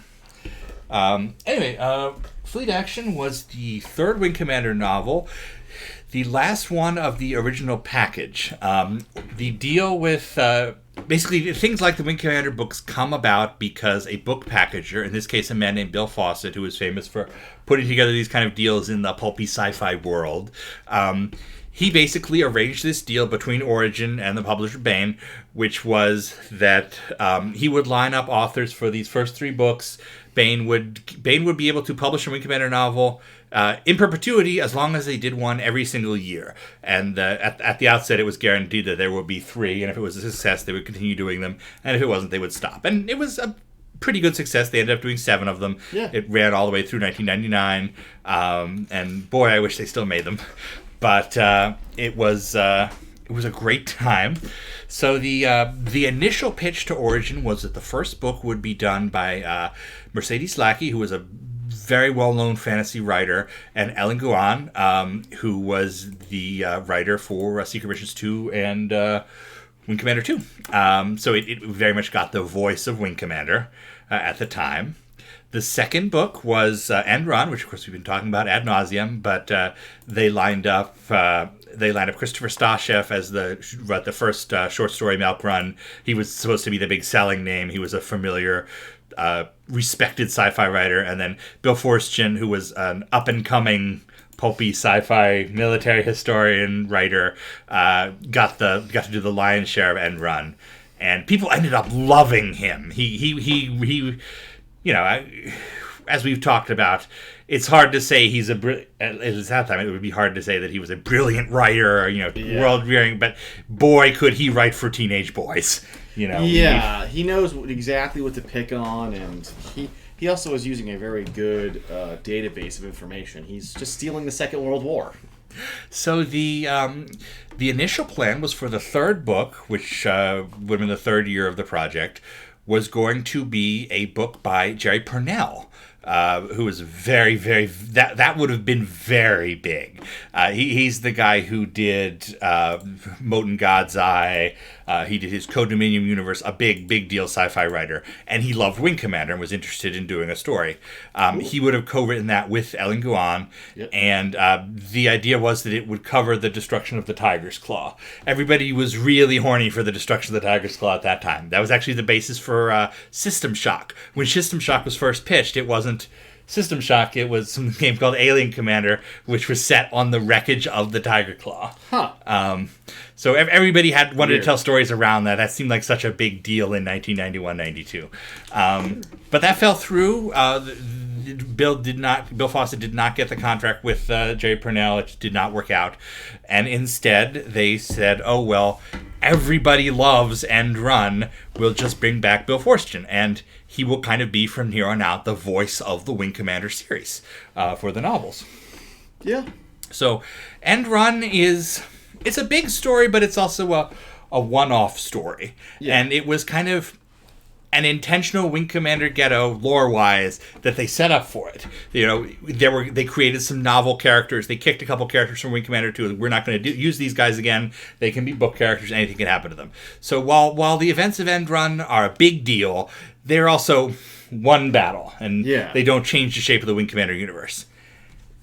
That changes here. Yes. This is a much bigger story. It's about the Kilrathi signing a peace with Earth and then betraying, and they have these amazing super carriers, all sorts of things that make a young boy's head go, ooh! Yes. And it just, for the first time, it was a Wing Commander book that felt very, very important. And this was written in the lead up to Wing Commander 3. So Origin had this idea of where they were going, and basically they were, as we just saw in Special Operations 1, they were at this point where we don't know exactly what we're going to do, but you can beat up the Terran Confederation a little bit. Oh, he does, right? He Yes. beats up the Confederation very much. Very, very much so. Like a bad back alley fight. So this is pure sci-fi pulp trash treasure. If you had asked me when I was 17 or 18, I would have told you this is my favorite book of all time. And and then if you asked me when I was 30, I would go, oh, I like The Rainbow.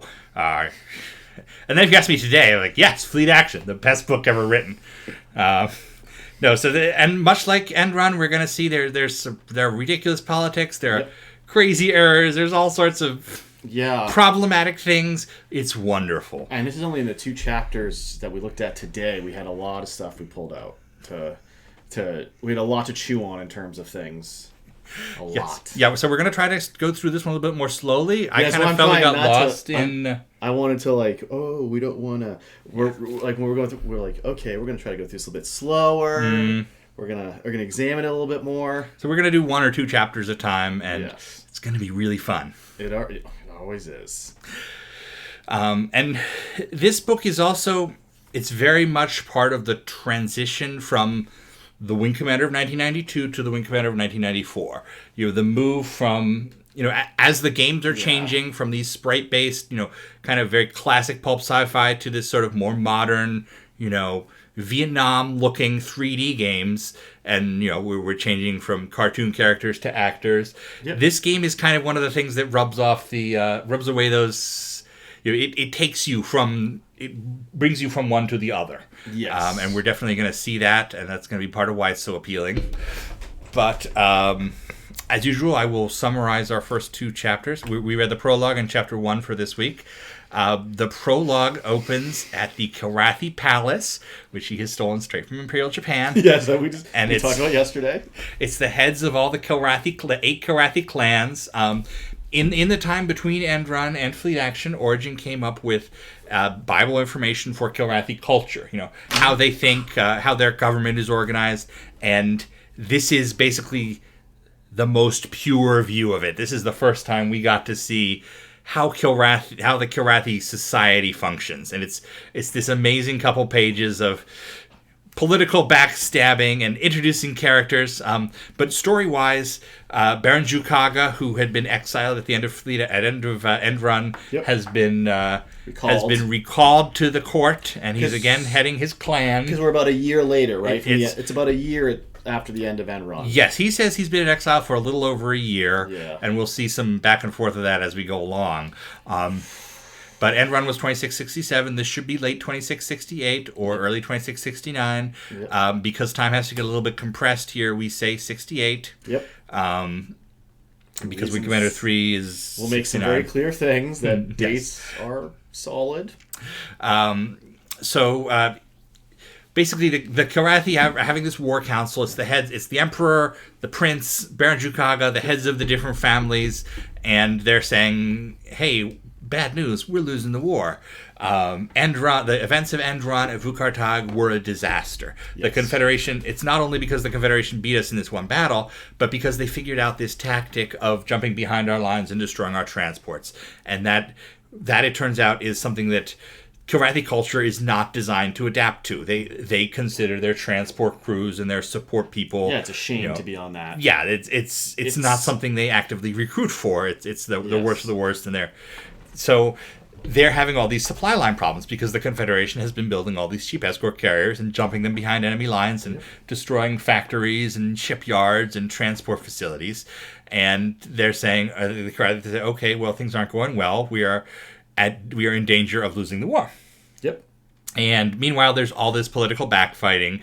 Prince Thrakath hates... it immediately becomes clear that there's a pecking order to the different families, and Thrakath and Jukaga hate each other. Jukaga thinks Thrakath's a moron. Thrakath thinks he's smarter than Jukaga. The Emperor has his own thing going. It's all clear in just a couple conversations. And Jukaga says, well, your family, Prince Thrakath, has been wasting all this money on Project Hari. What is it? And we're like, what is that? And we get this amazing backstory that years before the, in Karathi history, I forget if it's like 100 or 200 years ago, but the Karathi fought a war with these aliens called the Hari, and they had 1,000 different star systems that they were sort of like a locust thing. They would mine out a particular planet and move on. So now you're jumping ahead. Well, doesn't get told. Yeah, it's all backstory. Yeah. The Karathi have fought the war with these things, and they took over their space. So it's this vast graveyard of this alien desolation. race. Yeah, and it's on the other side of the Karathi Empire. And Thrakath, for the last 5 years, has been doing something there. That's been taking resources and pilots and hundreds space of transports and supplies. Yep. That they think should be used in the front lines, and so Jukaga thinks he's calling Thrakath by saying, "Hey, you got to tell us what's going on, man. We're going to lose the war if you don't." And Thrakath is actually prepared for this, and he's like, "Ha, you sucker. Here, I have it ready for you. I happen to have this. I was going to present to you anyway." I have it in my shirt pocket. So it turns out that they've been building these new carriers, which must be these guys. Yes. And they are these giant super carriers that are better than anything in space. They carry twice as many fighters, and they're so heavily armed, and they're like the best thing. They're like the top Aces Club invention for those of you old enough to remember. Oh yeah, the sort of thing they created that like Aces Club council to prevent from to prevent this exactly from happening, from the super Hakages with 14 bays and four phase transit cannons, and yes, that's right. So this kind of unifies all these families behind Thrakath, and Jukaga is juggling, and he's like, no, and he's like, well, I have a plan that'll get us by until these things are ready, because it's going to be a couple months. Yeah, 240 days or so. Yeah, so we end with him saying he's got a plan, and then but the gods aren't going to like it, and they say, oh no, the gods are honored when you trick your enemy, which is actually something specifically in the Karathi society pitch, which we'll see revisited in an episode of Wing Commander Academy. That's a direct quote later on. That's the same thing. It's not dishonorable to trick your enemy. Yep. So the Karathi have a trick up their sleeve in the prologue, and that's where we end the prologue. Yep. Chapter 1, we open in media res in a literal fleet action. We are in Hunter's cockpit, and it's the scene that's familiar to anybody. Our cockpit. Just like in our intro, Hunter is flying a broadsword off the Concordia, and he's part of this mass strike with the squadron from the Concordia and the Tarawa, and they are torpedoing a Karathi light carrier, and we have this vein injection of give me what I World need. War II stuff, and give me what I need. It's so cool. It's we hear about these tactics in there. There's so much detail in that. Yeah, it's an insane amount of detail as they, much like I just did, wipe out a Karathi light carrier. Yes, in a matter of minutes. Yeah, my favorite, he does a great bit of little world building, like talking about the anti-torpedo missiles, and Hunter being surprised that it's not the new ones, it's the old ones. And there's so much world building. I put a bunch of those quotes in there this week because it's great. But we'll talk about that. So they sink this Karathi carrier, and then they get this announcement from Admiral Tallwin. It's the exact announcement we have in our in our little intro, where he says the Karathi have sued for peace. We've agreed to an armistice. Everyone is to return to base. So we return to the Concordia, where we have Bear from... by the way, note to Hunter. Hunter is taken from Freedom Flight, the book we skipped, which we'll get back to at the end. Yep. So basically we're saying, okay, we're taking him too into the novels. Yes. So now Fortune is taking all the novel characters. Second half of the chapter is... We're back on the Concordia, and Bear, the big hero from End Run, comes in to talk to Admiral Tallwin, and they go on about how they don't really believe this, and this is obviously a ploy, which we already know because we have been told by the Karathi in the first chapter that it is a ploy, that they have this evil plan, and that they have a traitor. And they give away almost everything in the prologue, so it's not going to be a reveal that the Karathi are plotting something. And we also find that all of our characters also already know that. It's just those darn politicians on Earth. You mean the Paula Clinton's on Earth? Yes, we'll get to that. Yes. Very 1990s politics, 1994.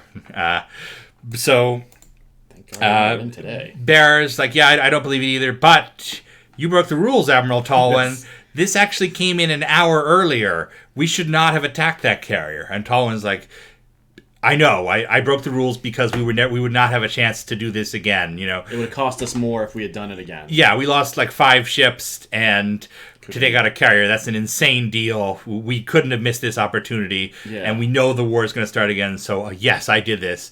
And it's like, are you going to tell him? Me and Bear's like, well, I won't volunteer the information, but if I'm asked, I'm an honorable military hero. The Eagle Scout will Eagle he's an Eagle Scout. Scout. And of really course, Talwin's is. impressed by that. So Yes, which is an important plot detail, though. He's relying on Bonvinsky. Bondarevsky. Benny? Oh, yes. O'Brien is gone forever. Yes, O'Brien is gone. So no, we only use Jason's correct name. So before we get to our discussion, I thought I would go through, as usual, some of our characters and ships. Oops. Go away, animated buddies, for just a moment. Goodbye, friends. So, some of our characters. Prince Thrakoth. Yes. Of course, we have not cast Mark Hamill yet. We haven't cast the Wing Commander 3 folks, so we're still thinking about the cartoon folks in our head. Mm-hmm. There's the Emperor.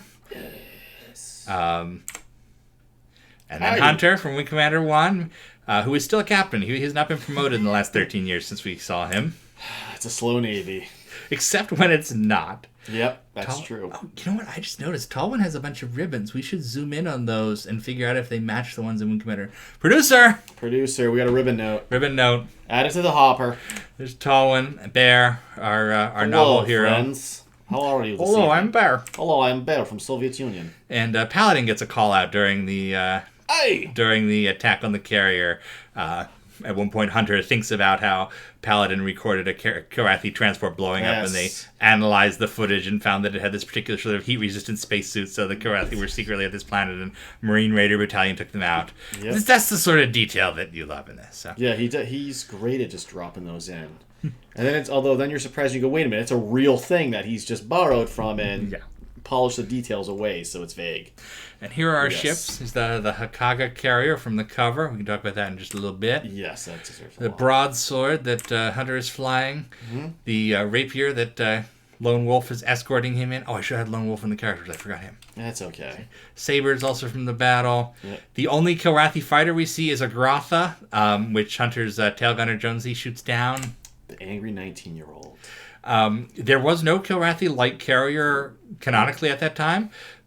And in fact, there still is not. Yep. But there was this ship that was being designed for Wing Commander 3 and was ultimately cut, which is a Kilrathi light carrier, which he likely would have known about at that time. Okay. Concordia, Tarawa from Endron. And at one point, there's a mention of a Kilrathi listening post, which we know from Wing Commander 2. Yep. Looks like this. Yes. This. Hold on. Cameras. I do this. Yeah, you do that. It's very confusing sometimes. We're looking at the cameras, and yet that we can't understand them. So, all of that said, let's introduce our panel. You guys want to go around? Let's go around the room and tell us when did you first read this book, and what did you think? All right. Well, everybody else is getting locked up there. I see most of them have their mics muted. I had to go back when we first started doing the stream. I was curious when I had got these, and it appears that I got them at some point between summer 95 and summer 96, because my Usenet post went from how do I find these to me recommending people to a website called Amazon.com. What? Never heard of that. I know, right? Yeah, it's not gone anywhere. I hear you can get books there. And other things almost, right? But I read an intervening year. I got all of the ones available at the time all at once. So I remember I just power read all of them and then reread, and then went on Usenet and argued forever and ever and ever and ever. Because there's one word we haven't mentioned yet that was probably the biggest argument point of this entire book. Mm-hmm. Right? Man-2. Oh, yeah. We'll get to that. And, I guess I forgot, and Omega, too. Both of those come in here. So I think I bought this at a Super Crown when I was 13 years old, using my own money. That was a big deal at the time. Mm-hmm. And that was the point where I fell in love with these novels. And I got a second copy, and I think a lot of people discovered the books because of this. This was packed into Origin's release, the premiere edition of Wing Commander 3, which was arguably, I think strongly arguably, the first modern collector's edition of a game, where you got you spent $100 instead of 60, and you got a soundtrack and a book and a making of thing, and it had a VHS tape and had a shirt. It got a crazy amount of stuff. The film can it came in. It came in a film canister. Yep. So a lot of people discovered the Wing Commander books with this one included in Wing Commander 3 Premiere. But hey, guys out there in Discord land, how did you find Fleet Action? Do you want to I found it at my local shopping mall in a store called B. Dalton, which I don't know if that was a national chain. It was, yeah. Yeah. I guess I remember that. I found most of the Wing Commander books like pretty piecemeal because it was just I would go there once a week maybe with my mom and I would just see what was in the sci-fi section. And I remember Fleet Action was the one, like I kept seeing it in the list of books, like the first few pages in, and it was the one that took me the longest to find because they just never had it in stock. And then I don't know exactly when I found it, but yeah, I eventually found it. And I remember like this is when I had joined the Wing Commander channel on Dalnet at the time, so I had heard all about it, and it sounded amazing because I heard like the summary of the plot, and eventually I found it, and it was as good as it was made out to be. Yeah, that was so much fun discovering books like through a library or a bookstore. Today I've got like an Amazon order for every month for the next year and I know exactly what's coming out in the series I read and so on. But back then it was so exciting just to discover something like this. Yeah. It's a lot of fun. Yeah, I remember going to the Barnes and Noble or whatever, and every single time I would go and look at the science fiction section by author or whatever, and just to kind of see because there was a little bit of internet information available kind of as you went later into the 90s, but it'd almost be discovery. Just sometimes things would be a surprise. And also used bookstores. So half price books was a big one at the time. And I would actively, like every time I found one, would pick up copies at half price books and just kind of amass collection. Leha, you out there? Of course I am. Hooray! Not a party without Leha. Of course not. Funny enough, I actually have a very specific memory with picking up Wing Commander books. The first one I ever picked up, I believe, was Wing Commander 4, which I got at an FYE. And then every other copy I got from the same bookstore. I would have to special when I had a little bit of pocket money. And it's from a bookstore that is no longer there. Find it on Google what it used to be named, but I could only remember it had a cafe attached to it called Cup and Chaucer. That's terrible. Okay. I want to destroy this bookstore in retrospect. Well, I hate to say that was the winner of a contest to name the cafe. I think of all the books. Of all the books, this is definitely the one that I read the most. I think I have like 3-4 copies of it, and they're all dog-eared and destroyed because I read them over and over. That's everybody's initial impressions. All right. Yeah. I'm just trying to crack the whip open. That's all. Oh, okay. Well, let me share some of the media we have for this one. Yeah, we've had a lot of fun side conversations. I feel like in the build up to this, and everybody picked up on little pieces and was like, "Well, is this from there? This from there?" Yeah. And we've uncovered a lot of cool stuff the last few days. So one of the immediate descriptions that jumps out is the Kilrathi throne, and it's nothing like in Wing Commander 3. No. But he has a raised throne, and he's hidden. The Emperor is hidden from view with curtains. Yeah, like a silk screen or something. Yeah, and we wanted to know because that felt like such an interesting detail, and they specifically say the curtains have the 3-sword logo of the Imperial House, which doesn't quite match the red claw they use later, but it's fine. We'll go with it. Maybe that's what those symbols represent. Anyway, we looked this up and figured out pretty quickly that it is taken exactly from Imperial Japan, where they have just that. And this is a picture of one of them. The throne where the emperor is coronated. And he's hidden from view from the commoners with these because he's curtains. in the Yamato race, the Japanese emperor is the personification of God on Earth. So you're not allowed to lay eyes on them and things of that nature. And Same reason Kosh is in that encounter suit. that's right. Just shh. Kosh is still a touchy, right? Remember, may Kosh in peace. We just celebrated Koster's coming up, but then Leha noted that in the Last Samurai they have that as well. Those scenes with the emperor sitting back in the curtain to kind of raise platform, but the curtain is open while the kind of jerk guy talks to them. It's very similar to that, the jerk guy being Thraketh. Right, now that. We also noted very early on, this is one of the first appearances of the famed Bill Forstchen name reuse, and we have 2 of them in the first chapter. Nice Bill. Bill famously, well, not famously, but he takes names from his students, and he rewards them, his students and friends and so on, and puts them in his book. So you'll see a lot of the same names over and over again. And unfortunately, from Wing Commander book to Wing Commander book, he does that. What it tells you is there's not a lot of good students out there, huh? Well, he doesn't teach enough classes. There's not a lot of good editors out there. Yeah. So in End Run, Noragami was one of the brand new Saber pilots in the Tarawa, and here Noragami is the head of the Confederation fleet. Quite a promotion. And we also had one that would have been really interesting if it was intentional. Yeah. So there's Griffin, who is a Saber pilot in End Run, one of the new Saber pilots. It's the one that survives being shot down. He's a Saber co-pilot. Yeah. The one that Kevin Tolman is supposed to protect, and it gets blown up. Jim Conklin's Turk guy. Yeah. Yeah. So we hear in this one that Griffin is Hunter's co-pilot in that broadsword, his left seater. Unfortunately, the Griffin in End Run is male, and the Griffin in Fleet Action is female. So not the same character, just 2 different people named Griffin, I guess. You never know. It's 2019. My nephew's name is Griffin, so it's a fine name, but it would have been neat if it was supposed to be the same. Oh, you think that the Griffin is the first name?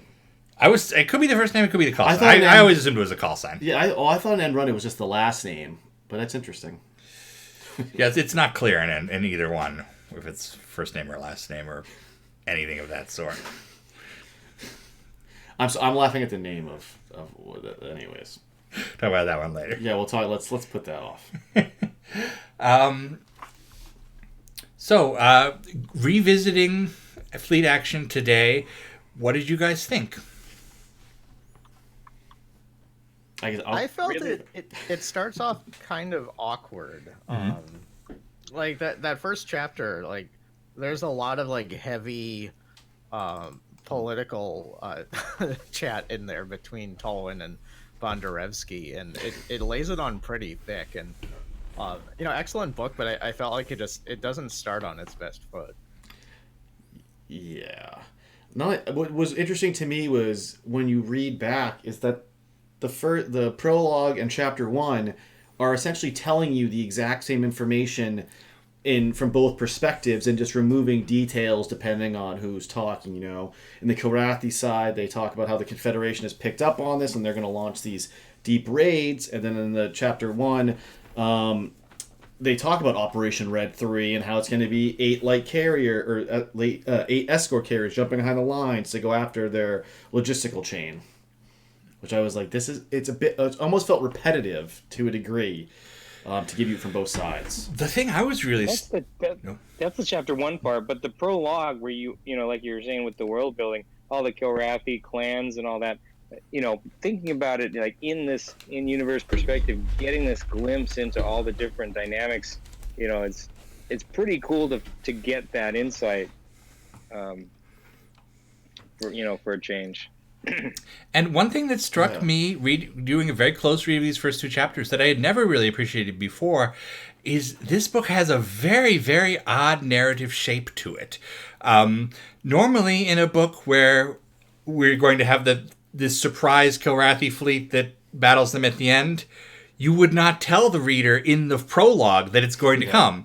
The prologue basically tells you everything that's going to happen. That this is a trick. The Kilrathi do not want peace.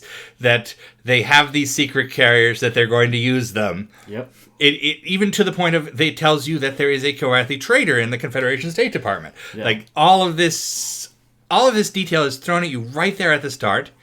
And then in the first chapter, you could see setting it up for it like that, and then having our human characters none the wiser, and we're outside being like, oh my God, they don't know, but we the omniscient narrator knows, but our poor characters, Bear and Hunter, they don't know, but they do know. They know right off to a bizarrely Forstian level. Yeah. Hunter even has an internal monologue while he's destroying the carrier. It's like, I hope the politicians don't screw this up like I think they're going to. Why are you thinking that? What is the context behind that? But our characters know everything. And the conversation between Bear and Tolwyn is, this is what's going to happen in the next 2/3 of the book. And they're right. Everyone is right.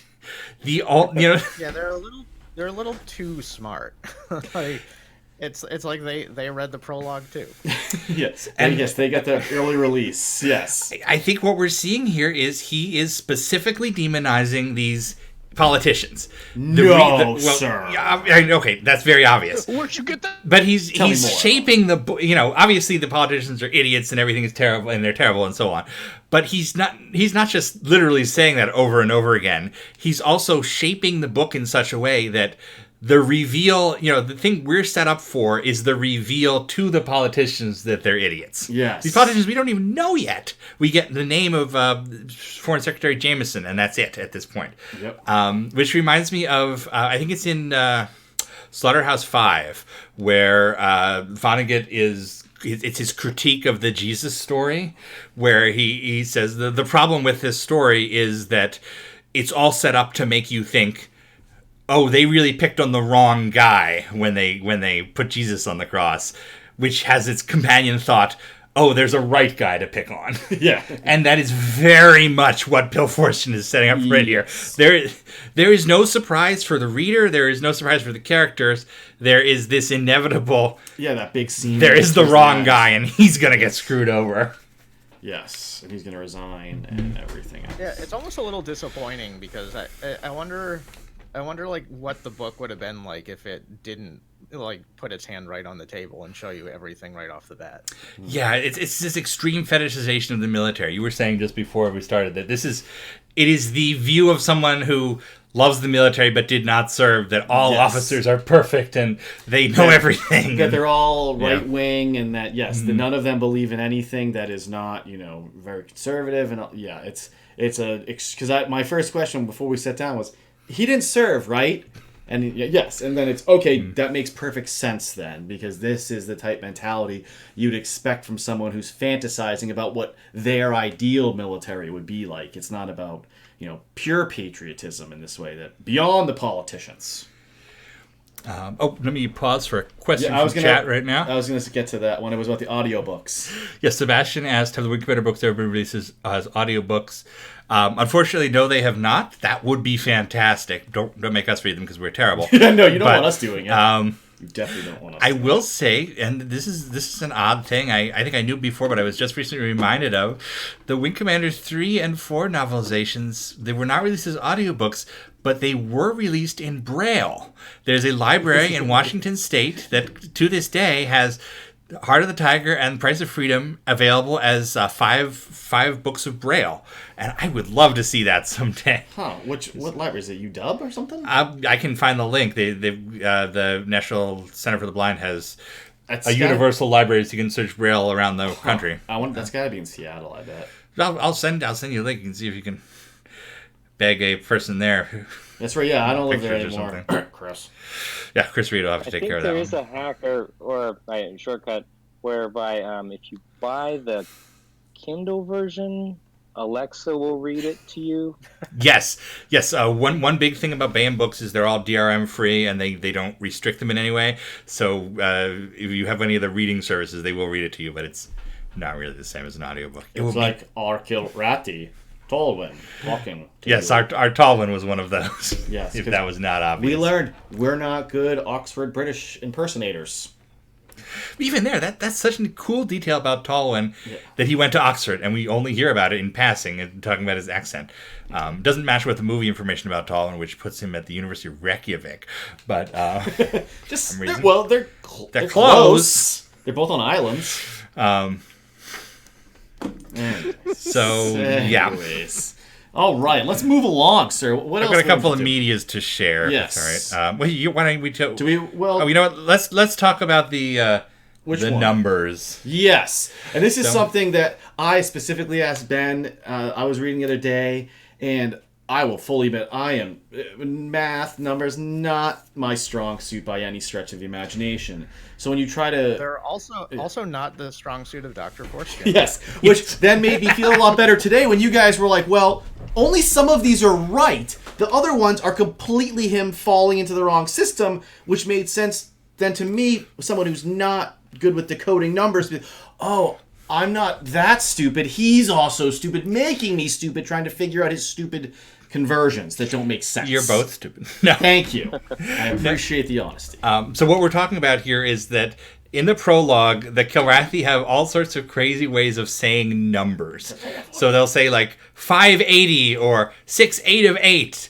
And the reason for this is that one of the things that Origin determined for the Kilrathi when they were getting ready for Wing Commander 3 was that they had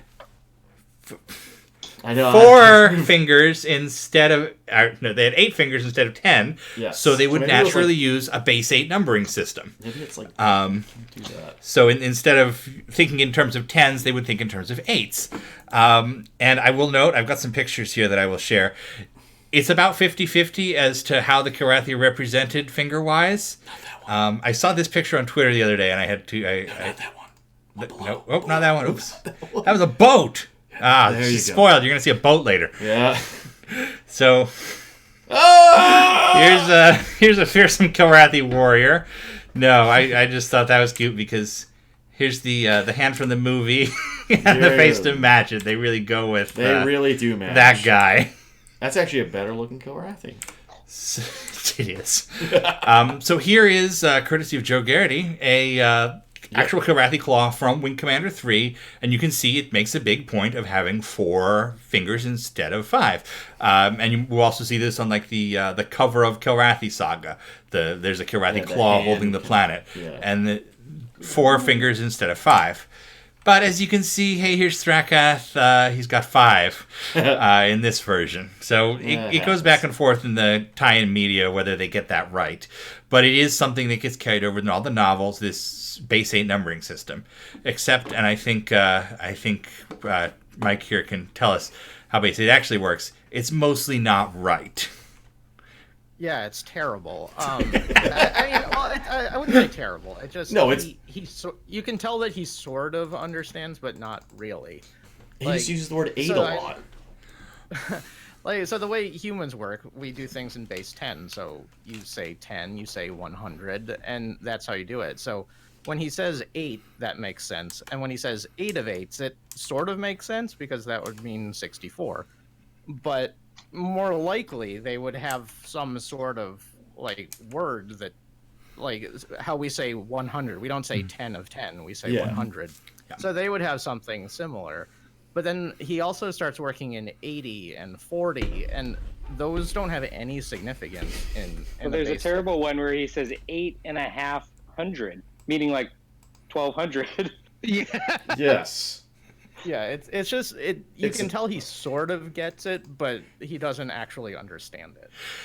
I will say this is not exclusive to Bill Forstchen.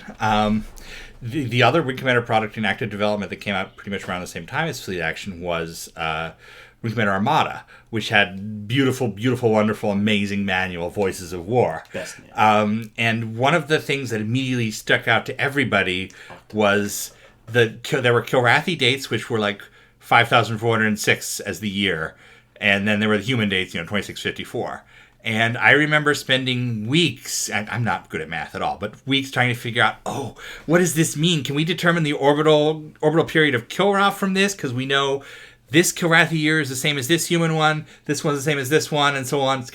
What can we figure out from that? Can we figure out the orbital period of Kilrath? Can we figure out when the Kilrathi started measuring their history compared to us? It seemed like there would be all this fascinating stuff, and we generated all this data, and then I realized there was no thought behind it. All they did was put the human number into a calculator, go from base 10 to base 8, and then pick the other looking number. Oh, nice. So if you go through Voices of War, all these like big Kilrathi numbers are just the human one converted to base 8. Yikes. So everyone was having trouble with that idea. Yeah, I mean, Ben was nice enough. He put a whole giant list of all the examples from just the first 2 chapters, which it made a lot. You know, I tried to do some of them, but then some of them my brain completely broke. Like when I got to 7, 8 of 8s, I was like, what the hell does that mean? Like 8 of 8? 8 of 8s is 64, so Yeah. 7 8 of 8s is Yeah. 7 units of 64, which is 448. Yeah, which thankfully you did, because I was outside thinking, what the hell is going on? I cannot understand this. We'll post this list in a comment if anybody wants to see it, but I did all the translations for people who are not good at math, including I'm not good at math either. I'm just good at Kilrathi math. Yeah, it's weird. Because you have things like next 3 of 80 days, which breaks from all the other ones, because that doesn't make sense with any of them. And So we've got a couple of history pullouts in chapter 1. Let's start with this guy, which I think you can explain to us. Which one are you going? Are you going to go? So So one of the cool things is that when they're attacking the light carrier, Hunter talks about how they're doing an anvil attack on the XYZ axis, which is lifted straight from torpedo bomber tactics. Torpedo bombers, what they would do to try to ensure a hit would be to attack from angles off the bow, which I was very disappointed when I tried to find a picture of this. The only picture that was the most closest to what I wanted had an odd image of a crab on it that made no sense, to the point where I thought Ben had posted on the internet to mess with me almost, because it seemed too perfect. But they would attack from the entire spectrum off the bow, so that whatever way the ship turned, it would be broadsiding somebody. And it's a really cool detail that Fortune dropped in there, because then you can picture, broadswords coming from all of the angles at this light carrier, ensuring that somebody's going to get a full broadside on it. By the way, the sheer jump in professionalism from the end of Special Operations 1 with Bear shooting me in the ass over and over to the coordinated 5-squadron assault on a light carrier that's one of the things that these books do that's so amazing, is they rub over the rough edges in Wing Commander. Yeah. The game itself, cap ship attacks are kind of cartoony and stupid, you think about it. But the book, I'm part of this giant effort, and you see that. And even from, book to book, and you think about it in this chapter 1, he's flying a broadsword, he's attacking a kind of Kilrathi carrier we have not seen, but we know must exist, Yep. and he's fighting a Grotha. One of the realities of games, which was frustrating to us fans at the time, was always that every game had to have a new set of ships and a new set of characters because people wanted new stuff. Yeah. That's how you kept people buying them. But then you had these novels that sort of rub the edges off and think, there are these Kilrathi, the Grotha are there, and broadswords are there, and it takes it from these very distinct silos to a universe. Yeah, it makes it a nice continuum of things, certainly. Yeah. That also, a thing about that too, is we were talking earlier, is you can also tell this is, smart bombs are becoming the new hotness, or had just been the hotness after Desert Storm, because he talks about the laser lock of the torpedo, which... That's definitely coming right out of... that's smart bombs dropping American on Vietnam, Baghdad. It screams and jumps out as something that they'd already had that before. Why would that be a new toy to guide in your torpedoes if it loses lock? Although I remember, at the time, they were it was presented to us as like magic technology, and in retrospect, there was a special operatives guy on the ground there pointing a laser pointer at something. Yeah. But it's very much post Desert Storm, laser guided everything, and there is This is a weird... so there's a point in the first chapter where Bear is talking to Tolwyn, and Tolwyn's like, why were you listening to my communications? And Bear is like, I have to know what's happening in case the Concordia takes a hit. And Fortune tells this story. It's not going to be the last time he tells it, but it is It's his go-to command story when you need to instill a lesson. So yeah, it's the story from the is it the Barbary Wars? No, this is War of 1812. War of 1812, where now it's time to let's test his knowledge. What has he learned from me this week? It's this situation in the War of 1812 on board the USS Chesapeake. Okay. Where the third lieutenant, the lowest officer, is taking the captain below. The captain is wounded and he's taken below decks. Yep. And then the ship takes a hit. The rest of the chain of command is disabled or killed. And this guy is ultimately court-martialed because he abandoned his station without orders, even though it was to carry his captain down to whatever's in the bottom of a ship. If I was grading, I'd say that was good. Maybe a little bit more specific detail explanation. A-. But yes. So, this story has a little bit of a lineage before we get to the actual history of it. Yeah. Bill Forston is almost certainly telling it not because it's a great history story that is repeated in Age of Sail things. Although I think Aubrey or Martin, whatever his name is, the guy who does the Aubrey Martin books, does a fictional version of one of those. But the reason it is in the head of a right-wing sci-fi author is because it is from Starship Troopers, the Heinlein Starship Troopers novel. He's stolen it basically exactly from there. Yes. There's this point in Starship Troopers, and if you've ever read Starship Troopers, if you haven't read Starship Troopers, it's nothing like the movie. It's not an action war against bugs. It's military philosophy, delivered very bluntly to the reader in this very fun setting. Yeah. And I actually have the. Let's see. I have the Starship Troopers version. If you'd like me to read it, I don't know. You don't. You can want me to read. Well, no, you go down to the bottom. I mean, you have a long cut. I've got the whole as thing. As your editor, I would say you could have chopped a lot of that. I could tell you were like you need to know this before you know that. This is one of those things that I'm trying to do. In fact, I probably shouldn't even read it because when I looked this up the other night, I immediately wanted to read Starship Troopers again because there's that's why Anyway, so tell us about the actual battle, and I have a slideshow for you here. I'm not gonna laugh. Yeah. So what he's talking about is the battle. This battle has a bunch of names. It's often called the Battle off Boston, the Battle off Cape Ann, the Battle off Gloucester. But what it is, it's the USS Chesapeake, which is the ship there. It's considered the runt of the litter of our original 6 frigates because the builder for it, he messed with Josiah Humphrey's original design for it. So Josiah disowned it. He said, "Nope, that's not my ship," and it had a horrible service history in the United States. It's the infamous ship from the Chesapeake Leopard affair, where it gets essentially almost captured without firing a shot. But what happens here is it's in Marblehead, Massachusetts. It sails out. The HMS Shannon is nearby and challenges them.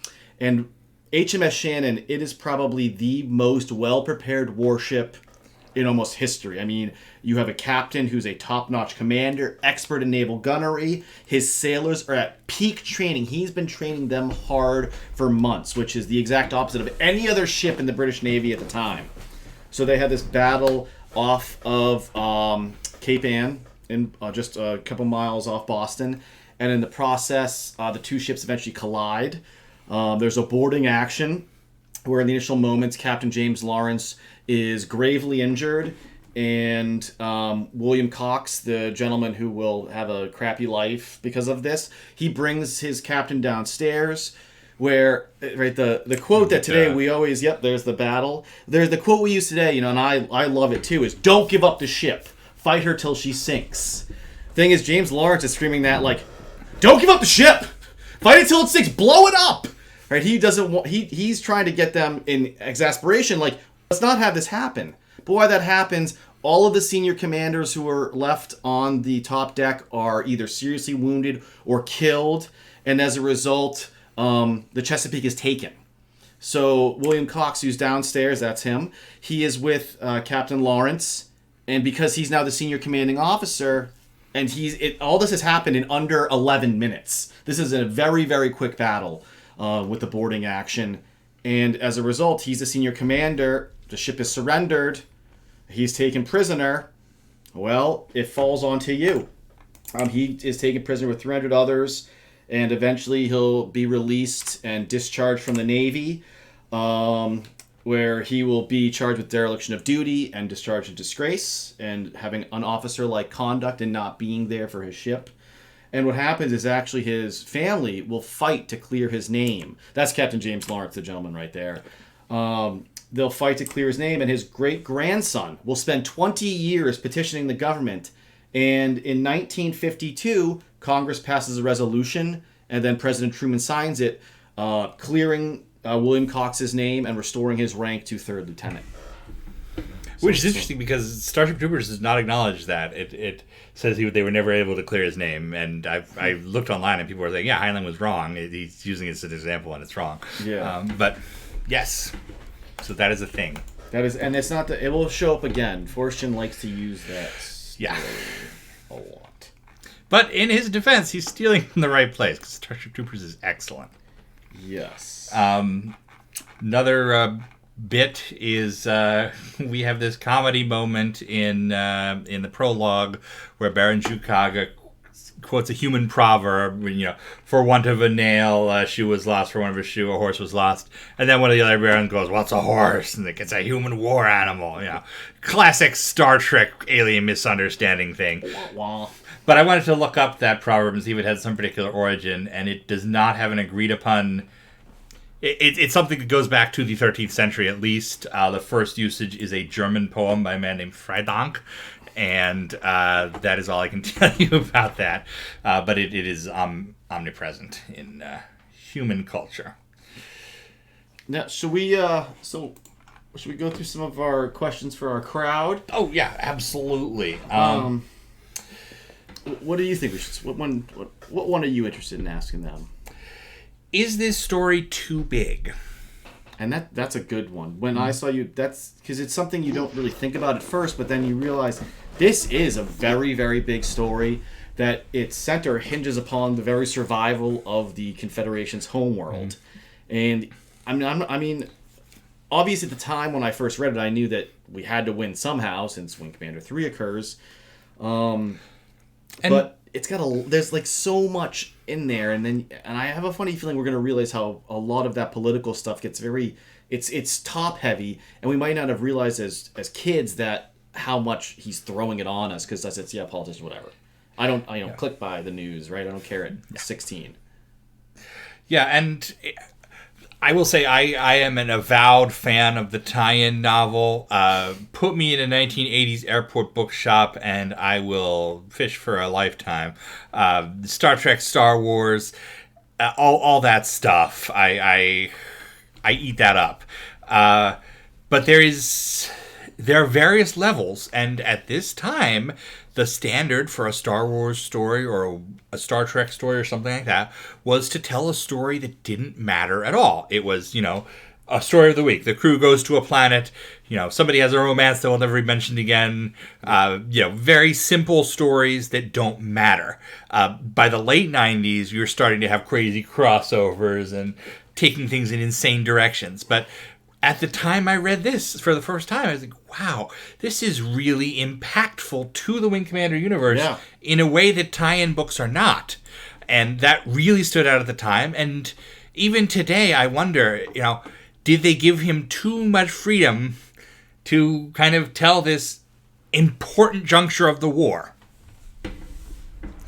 Because, in fact, one of the things you almost notice it is so much bigger than the start of Wing Commander 3, which would be the next big Wing Commander game you would have played after reading this. And it's almost... You go into Wing Commander 3 and it's almost a little bit of a letdown that you're not hearing about the devastation of Earth and how the Kilrathi stabbed us in the back, and you don't see the super carriers and all this stuff that is so cool in this book, but it's not really there in... No, instead you try to pull it out almost like, the Grand Fleet picture. Where are the Hakagas? They must be in there. Mm-hmm. Yes. We contorted ourselves in crazy shapes trying to make these two things fit in a way that they never really were intended because we wanted them to so badly. Yeah, I almost feel that it's such a big setup. You see you pull back the curtain so much. You see the inner workings of the Confederation. Yep. You see the inner workings of the Kilrathi political machine, and it's... Nothing ever lives up to this. And, that's a terrible reason to criticize something, oh, you're the best lover in the world. You'll never have one like you. And that's on you? But Thanks. it's interesting. You can almost kind of, if you don't know that, there's obviously kind of a relationship between origin and fortune, like you can almost kind of resent it for putting the Confederation in such a bad way going into Wing Commander 3. Very good point. Yeah, if you don't understand the behind the scenes, you're like, that dick. Yeah. He's ruining our people. Yep. Although I remember, all sorts of like rationalizations in 1995 in the community. Like, oh, this is why the ships are different in Wing Commander 3, because all the old ones got blown up in fleet action. Nothing like that was ever intended or planned or stated. And I remember we would argue so much, just again trying to make these the two pieces fit. Like, of course, that's why Blair's on Tin Can Sally now. It's because all the fleet carriers are gone. The Concordia's in the ocean. Everything's horrible. There's nothing good left from that era. So now they're stripping the shipyards of any junk that was about to be scrapped. So that's. I did like. Sorry, I did like how it kind of told like a part of the Kilrathi War story where the Confederation wasn't winning. Like so much about the games is like you're the hero. You kill like hundreds and hundreds and hundreds of Kilrathi, and you get promoted every few missions. So it was nice to. I mean, not nice, but it was nice to see the other side of that, where we're getting kicked down and we're losing, and it this war that's been lasting decades. Like if you're just seeing the winning part of it all the time, it kind of doesn't make sense. So absolutely, it's good to kind of explore that other side of the war where we're not doing so great. And I will say this comes right on the heels of Special Operations 1 and 2, which are supposed to set up for Wing Commander 3 in the same way. This broad, everything is worse now. We just saw kind of exactly the same thing. Like, oh, we're the heroes, we won this mission. And then we have this end game with Thrakath and the Emperor talking like, actually, we were taking over another sector that you haven't heard of, but it's even more important. Yep. And Special Operations 2 ends exactly the same way. You think, oh, we finally defeated the traitors, and nope, there was actually a Kilrathi plot to take over other space at this time. So, it kind of is. But it's that on such a bigger level. We never have a whole picture of the war in the Wing Commander games. In Wing Commander 1, it's so impossibly large. You actually seem like you are a soldier on this ship, and you hear little bits of the space CNN on the Confederation News Network on the TRID system, and they go, oh, we conquered the Alliance system, or oh, we conquered, the Marines landed in Papedro, and it's all meaningless to us because we don't know the scope of the universe. And this is the first Wing Commander story where we kind of reach the nose cone of the rocket, where it's saying, okay, there is a Confederation president and there's a Confederation Congress, and Admiral Tolwyn's boss is the guy running the war, and the Kilrathi aren't just Thrakath and the Emperor cackling evilly. They actually have this caste system, and there's all this battling in between them, and their culture means this and that and that. So it's like going wide and narrow at the same time, and it's a really interesting feeling, and it was so appealing at the time. It's funny you say that, because one of the things that I noticed about this is, Fortune gives us a lot of details about what has been destroyed in the last year, but never gives us the full current state. It's, the Confederation, they've lost 7 escort carriers and 2 fleet carriers. Well, but how many do they have left? And you never know. No, it gets your mind spinning. Yes. Because then it's, Operation Red 3, suddenly, right, we've lost 7 escort carriers, but now there are 8 other escort carriers about to jump behind the lines. And a lot of them end up having similar names to, right, what we'd expect the Tarawa to have, right, all the amphibious operations. Mm-hmm. So it's like, wow, they've been really busy at this. And we get these, these task groups are or escort carrier, a light cruiser, and 4 destroyers. And you immediately get in your head, right, it's like the Victories battle group, but one more destroyer. And you can picture all these things. Mm-hmm. And then he gives you, the Concordia's battle history, which gets a little bit odd, right? It has a 7-year history of Tolwyn's command with the 8 carriers killed. And then he's like, a bunch of other ships, because he's not going to put numbers on that. But then 9 major fleet actions, which it's like, ooh, I wonder, what are those in Wing Commander 2? What are the other 7? Yeah, what are they, right? Mm-hmm. It's great like that, where he gives you a ton of stuff, but then not a whole lot of other stuff. And we should talk about the gap a little bit, because there's this year gap between End Run and this novel. And let's not think about Wing Commander 3, which is in the future. But we hear all this stuff about what has happened in this last year, and it's just hints. There was a third Enigma campaign. Yep. You know, it's stuff we totally missed in the game. The Confederation is now battling for the Monroe system, which we've never heard of before. There have been all these behind-the-scenes raids that we never got to see. Yep. It's growing the world outward in a way that tie-in novels typically did not do at the time. You know, today, when you're doing transmedia, you sit down with the 10 authors who are going to be writing your 10 next Halo books, and you say, here is the giant arc that gets us to Halo 17, and you guys go off and do that. But back then, there was nothing like that. There was David Ladyman at Origin copy editing for you, and that was it. And it really sells the series because it makes it so much bigger than it seemed like it was going to be stuck being.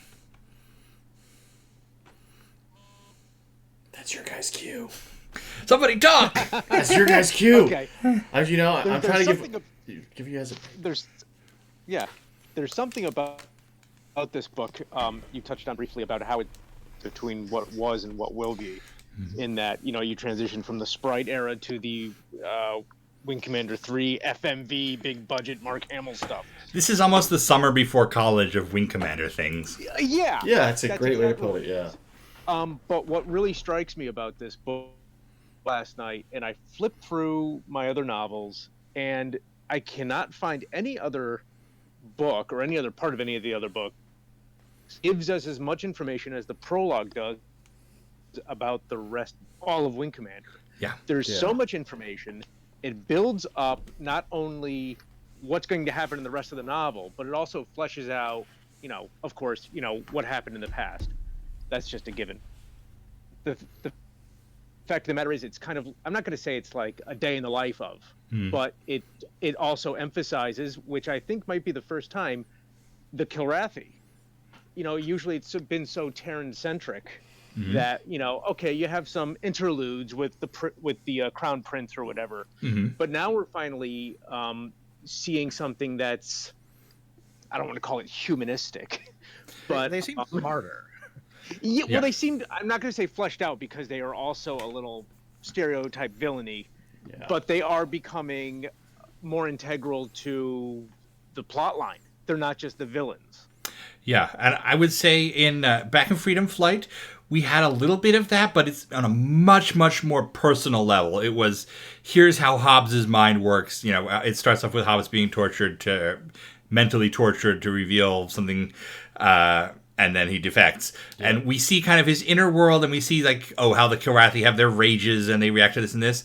But it's nothing, you know, there's no larger society. This really is our first look at, here's the Kilrathi as a real enemy rather than as, you know, Star Wars-y, scene-chewing villains. Right.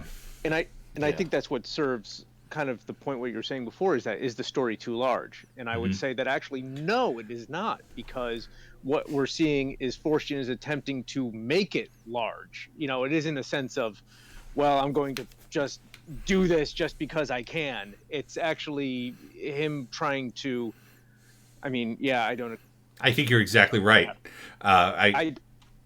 Yeah, you know, the political stuff aside, I think he's really trying to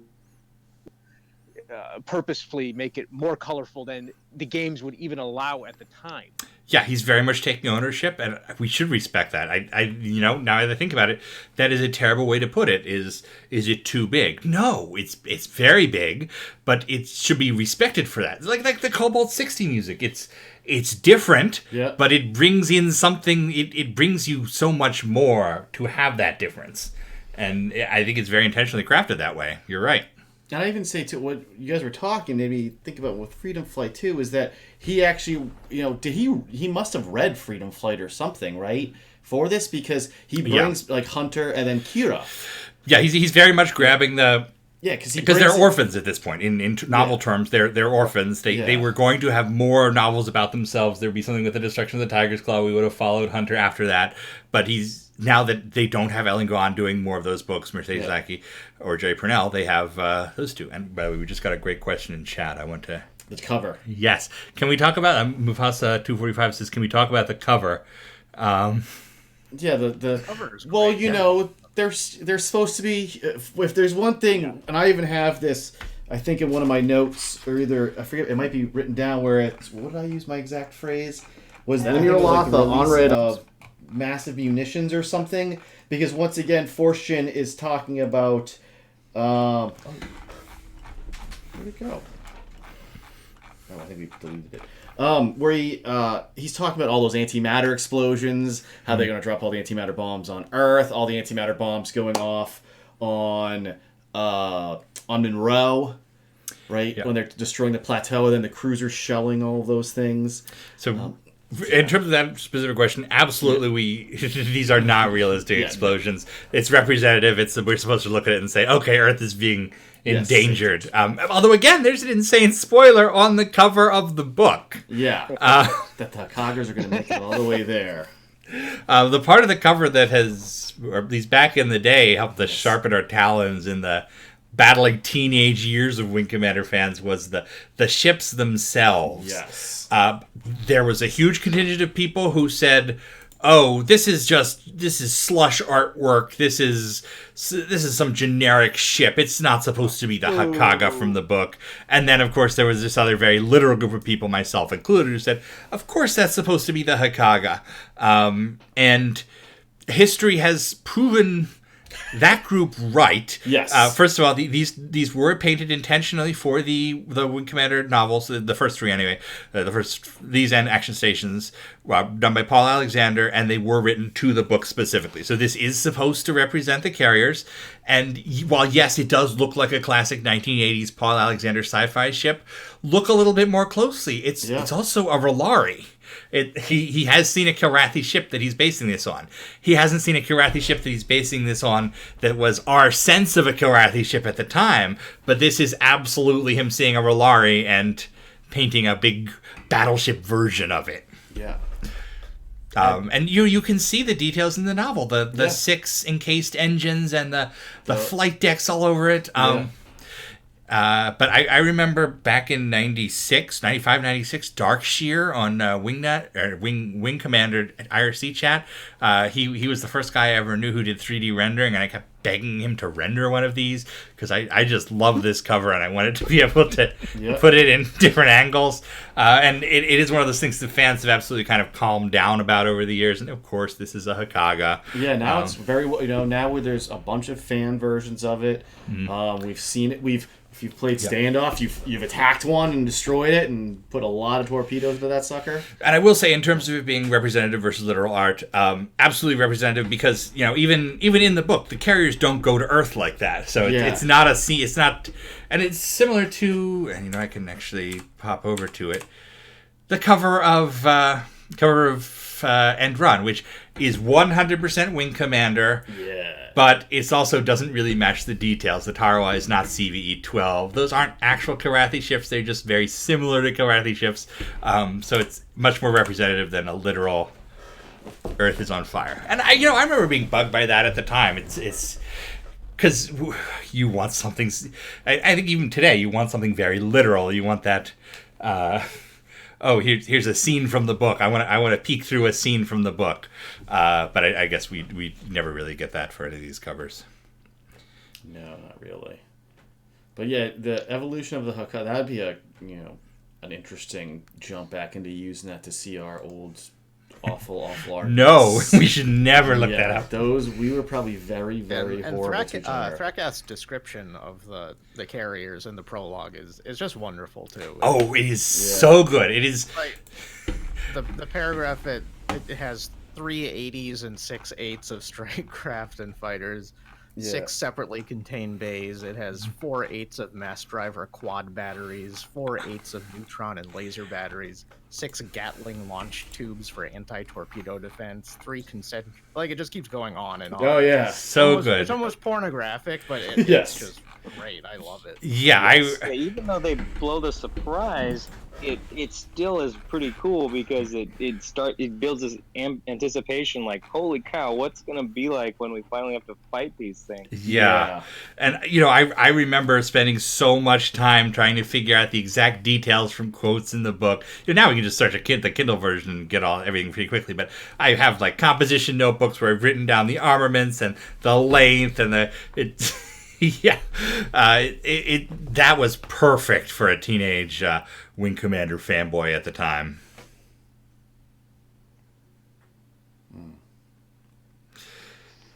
So, let's go around the room. Any last thoughts on this chapter before we get ready for the next book club?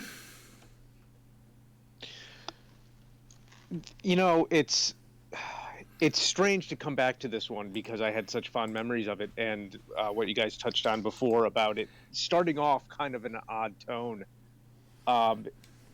It's funny because it does and it doesn't. It sets up the game board exactly how I remembered it, but also I found myself much more interested in that prologue than I did in the first chapter. Interesting. And when I was a teenager, it was like, oh yeah, let's see the guns blazing, let's see the action, and I don't remember a darn thing about the prologue back then, but now it's reversed. And that prologue is so important for longer term Wing Commander. So much of what we know about Kilrathi culture today is from those couple pages. The major clans and their battles between each other. Everything I did in Star Soldier for the Kilrathi Civil War that takes place later is taken from those relationships we see right there. And I don't remember there being... I mean, there's other parts, of course, in other novels and in other parts of Wing Commander continuity, but it's also one of the... I want to call it one of the biggest scenes involving Kilrathi in just a room. Wing Commander 3, you only ever have like Thrakath and Melek talking to each other, and then maybe a couple of extras in the room. But this has a lot of dynamics going on. There's a lot of interplay, and I think that informs us of not only a greater extension of the Wing Commander, but also a greater extension of Kilrathi as a culture. And, that feeds into the whole. Well said. Chris, have any final thoughts on this one? I don't know what I would have done in middle school. Anytime we needed like a book report and I hadn't read a book, but I could produce a Wing Commander book like Fleet Action, and she could flip to any page, and I could say, oh yeah, this is where this happened, and save me so many times. Mm-hmm.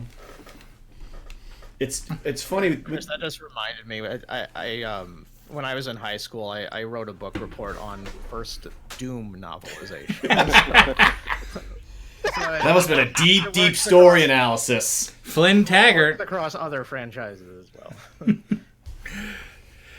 No, when same experience exactly, but I remember I was in high school when Action Stations came out, and yes. I got sent away to like this 2-day, like I was like the school's representative to the Howard Hughes Medical Institute's like high school science thing. Okay. So the day I was leaving off to go do that, Action Stations came in the mail. Dilemma. So, and you went and you listen to these presentations about heart science and whatever for like 8 hours for 2 days, and then afterwards they would send you a VHS tape of the lectures, and they would have all these crowd shots where they would pan across everybody, and every single time I'm there, my head is in Action Station. That's awesome. That's awesome. There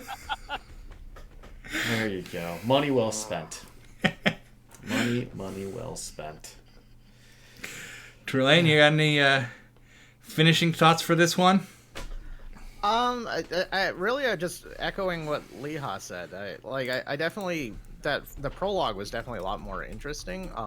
More action in the first chapter, but then like the second half of the first chapter, it's just this conversation between Bondarevsky and Tolwyn, where it's a lot of like politics about Tolwyn disobeying orders and Bears confronting him about it, and it just lays it on a little too thick for me.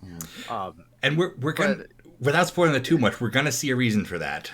That's beyond the typical Bill Forstchen loves the military. Yeah. Well, it's a weird twist on his love military.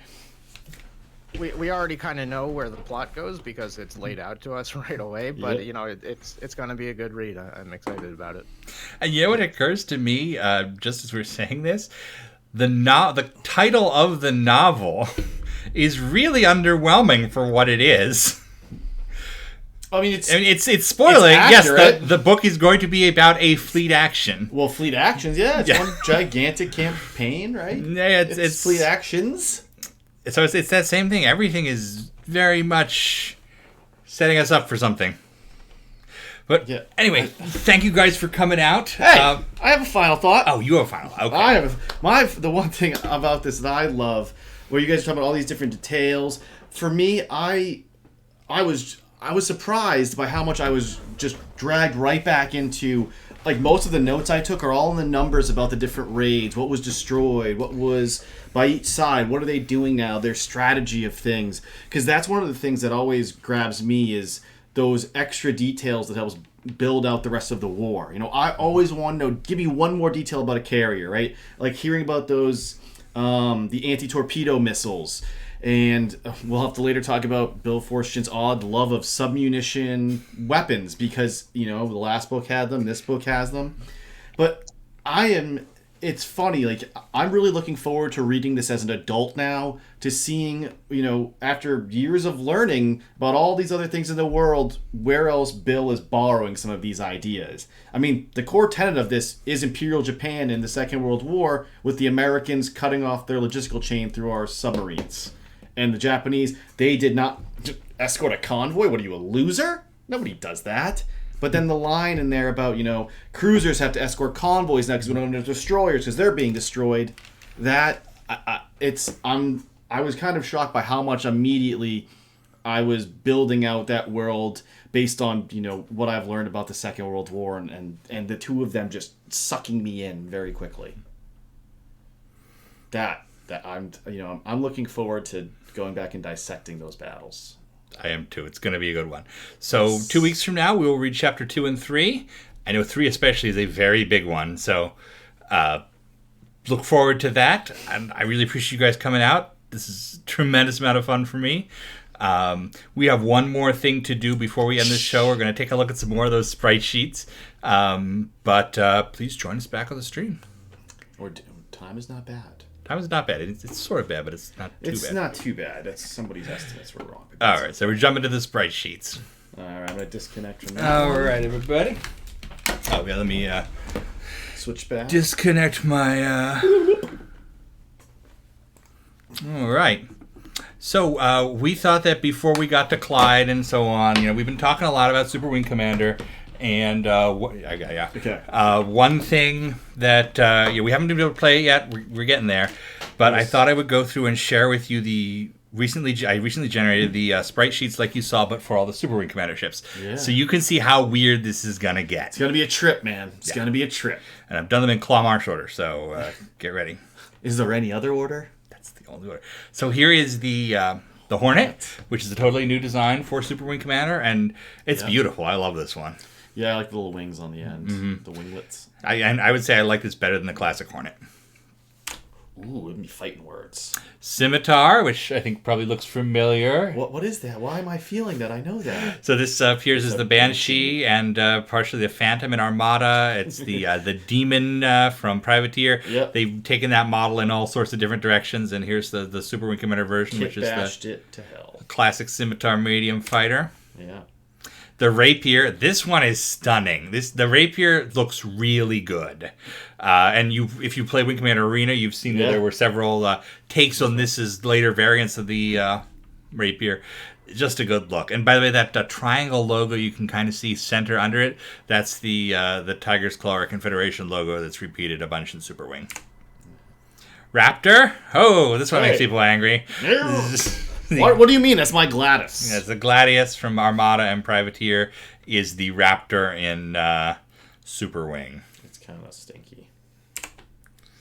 Drayman, we already saw this guy, totally original model, not used again in Wing Commander. But this next one will make you mad. The Diligent. is the Dorkathy. Lazy. They took the Dorkathy model from Wing Commander 2, they flipped the conning tower, and it's the Confederation Diligent tanker. Which I think almost never appears in a couple cutscenes late in the game, but Yeah, I don't remember. I think it's in one mission of Secret Missions 1 and then never again.